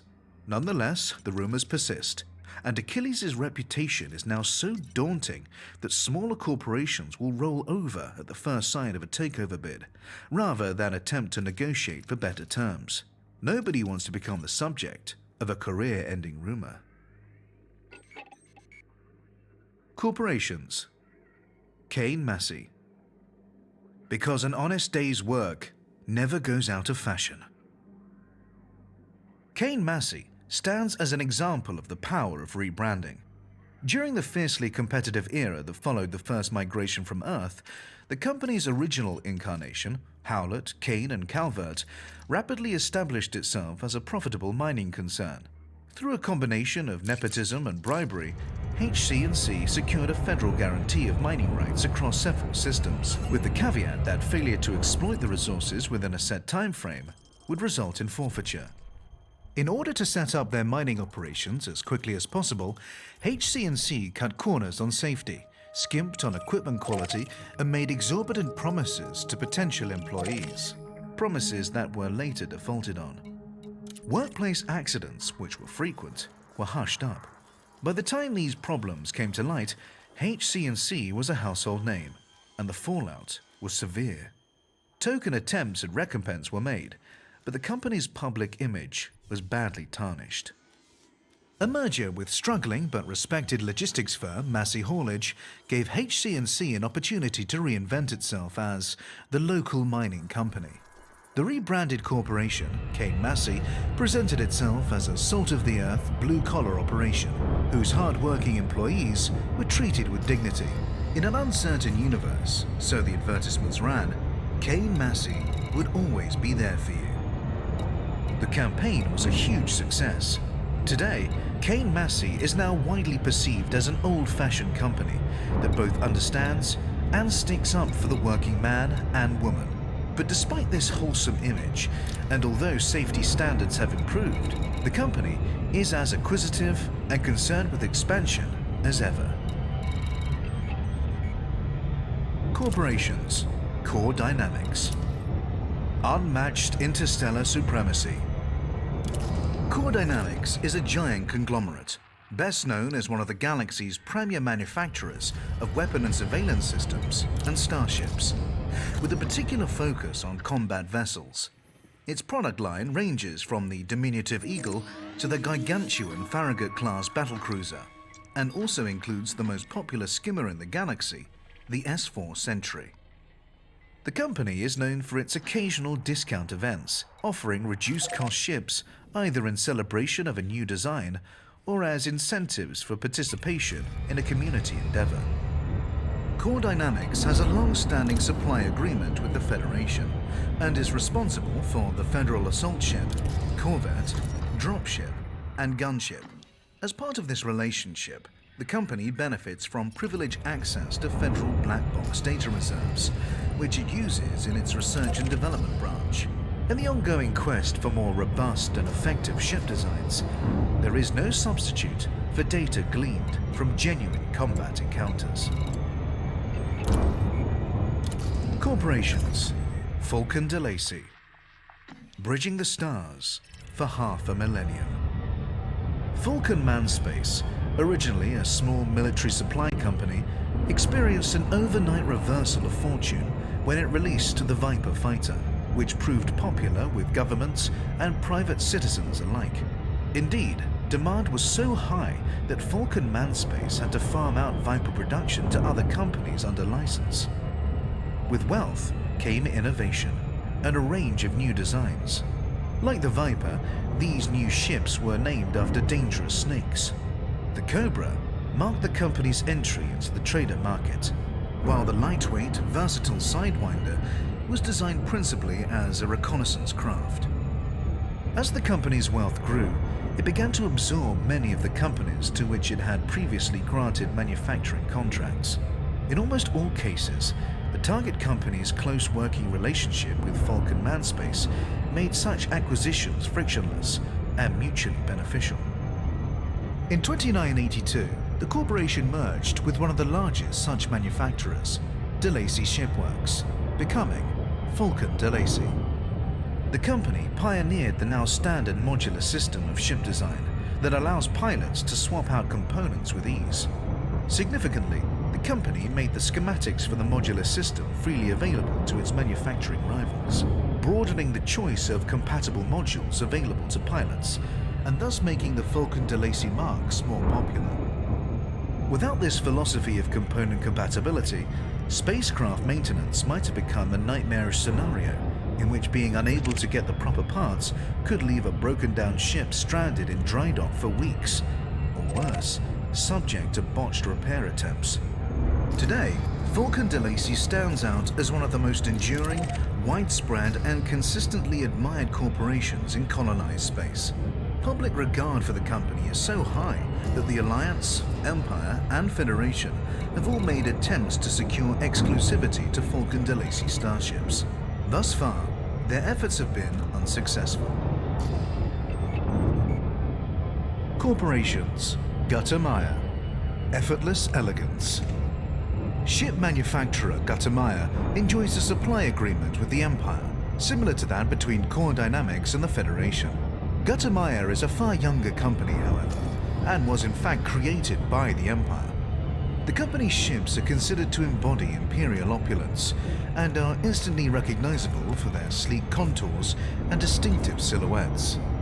Imperial Gutermeyer was chartered by Emperor Galen Trascan de Val in 3000 as part of a formal celebration of the millennium, in line with the Emperor's vision of an imperial renaissance in art, design, and architecture. The company's remit, overseen by shipwrights Jordan Blakestow and sculptor Amita Gutermeyer, was to produce a line of ships that will combine functional excellence with a distinct visual style.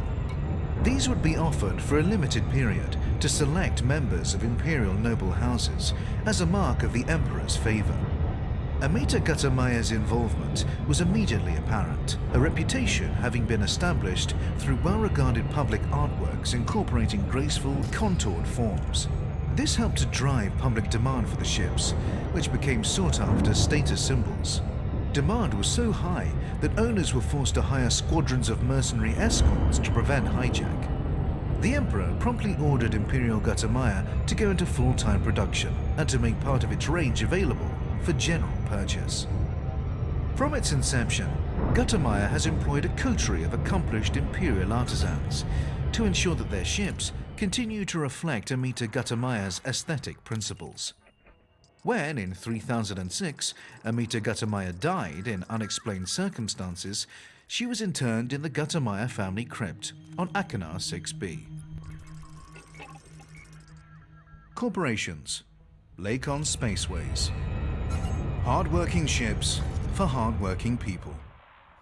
Lakon Spaceways is a starship manufacturer specializing in sturdy vessels for cargo haulage and deep space exploration. They have a longer pedigree than most other ship manufacturers, their first dedicated transport vessel having been built on Earth in the 26th century. The company's early models were characterized by the fact that they could be easily repaired away from port, a quality that has been retained to this day, despite the prevalence of affordable repair services. In 3303, Lakon entered into partnership with the Alliance to produce a range of military ships in response to the emerging Thargoid threat. As of 3304, this partnership has produced the Type 10 Defender, the Alliance Chieftain, the Alliance Crusader, and the Alliance Challenger. Lakon vessels tend to garner both praise and derision for their unpretentious, functional design, which is informed more by practical concerns than aesthetic considerations. Those who champion the chunky look of Lakon craft typically say that they prefer their ships to look like ships, not abstract sculptures. Corporations. Mistopolos Mining. 300 years of reliability.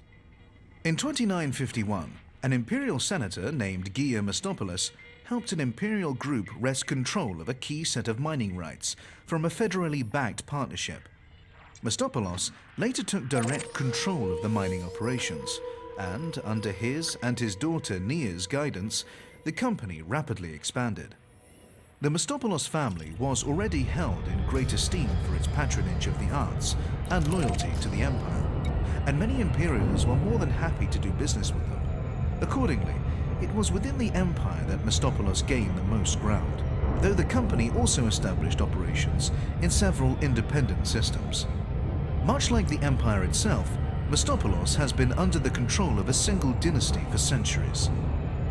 Rather than adopt conventional marketing strategy, it has opted to focus its corporate spotlight on the individuals in charge, thus capitalizing on the imperial cultural regard for people of taste and status. The Mistopoulos family are trained from birth to play the part of charismatic aristocrats to the full, acting as ambassadors not only for the company, but for the empire. In particular, they seek to demonstrate the viability and humanity of the imperial way of life as a direct ideological challenge to the Federation.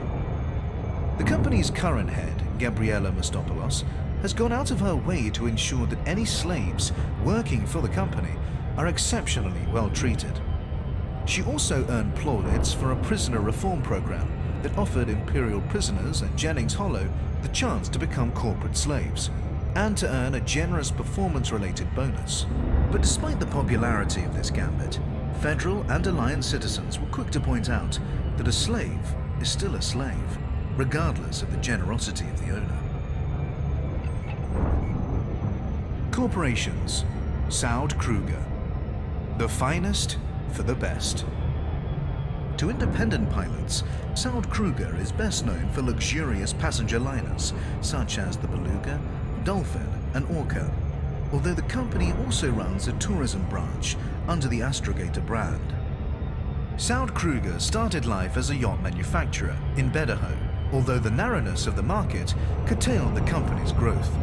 When company director Stanislav Kruger purchased the struggling Astrogator touring company in 3270, he gave Saud Kruger a foothold in multiple star systems.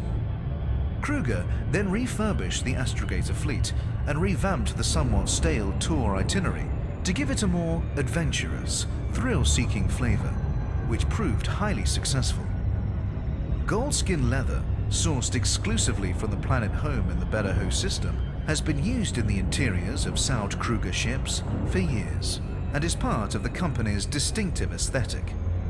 Saud Kruger has the exclusive right to produce real goldskin, which comes embedded with coded nanoparticles that act as guarantors of authenticity. Saud Kruger also competes in the field of interstellar mapping and deep space exploration, and likes to emphasize the danger and glamour of exploring. The company's critics claim this approach risks transforming the vitally important field of space exploration into a pastime for the idle rich, thus alienating the many freelancers on whose hard work the discipline depends. Corporations. The Sirius Corporation. Powering the galaxy. Of all the mega corporations to dominate civilized space, none compared to the wealth and influence of the Sirius Corporation. Incoming mission critical message. The rise of the Sirius Corporation began in 2339, when the organization launched a corporate colonization mission, the first of its kind, to the Sirius system.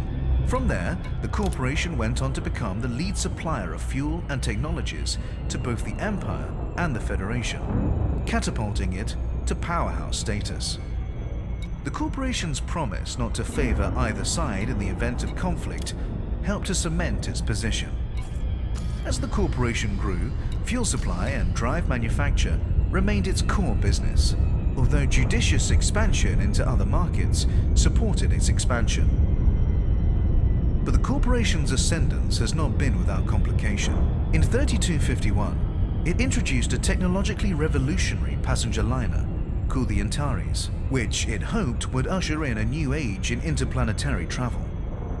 Unfortunately, however, the ship disappeared during its maiden voyage. It was speculated that a failure in the ship's internal containment systems had destroyed the vessel, but it was not until 3302 that wreckage from the ship was recovered, and this hypothesis proved correct. The Antares incident cast a long shadow, stalling the Sirius Corporation's plans to develop further superfast liners. But 3278 saw a reversal of fortune with the introduction of a new, faster drive system. The success of this new system more than made up for the losses that followed the Antares incident, propelling the organization to new heights. Today, the corporation has multiple divisions, many of them giant conglomerates themselves. But its primary focus remains the manufacture of fusion reactors, hyperdrives, and hyperdrive fuels. This division still operates under the banner of the Sirius Corporation, although technically it is conducted by Sirius Hyperdrives, with the parent corporation acting as a holding company. The company's mining, industrial, and power divisions are probably its largest. Sirius Mining works closely with Sirius Industrial to produce specialist equipment for both planetary Landing gear deployed. and asteroid mining. In addition to industrial smelters and refineries, atmospheric processing units, and waste processing reactors. Sirius Power produces generators ranging from 10 kilowatt devices Docking successful. Engines disengaged. to 100 gigawatt plants for industrial facilities and atmospheric processors. The Sirius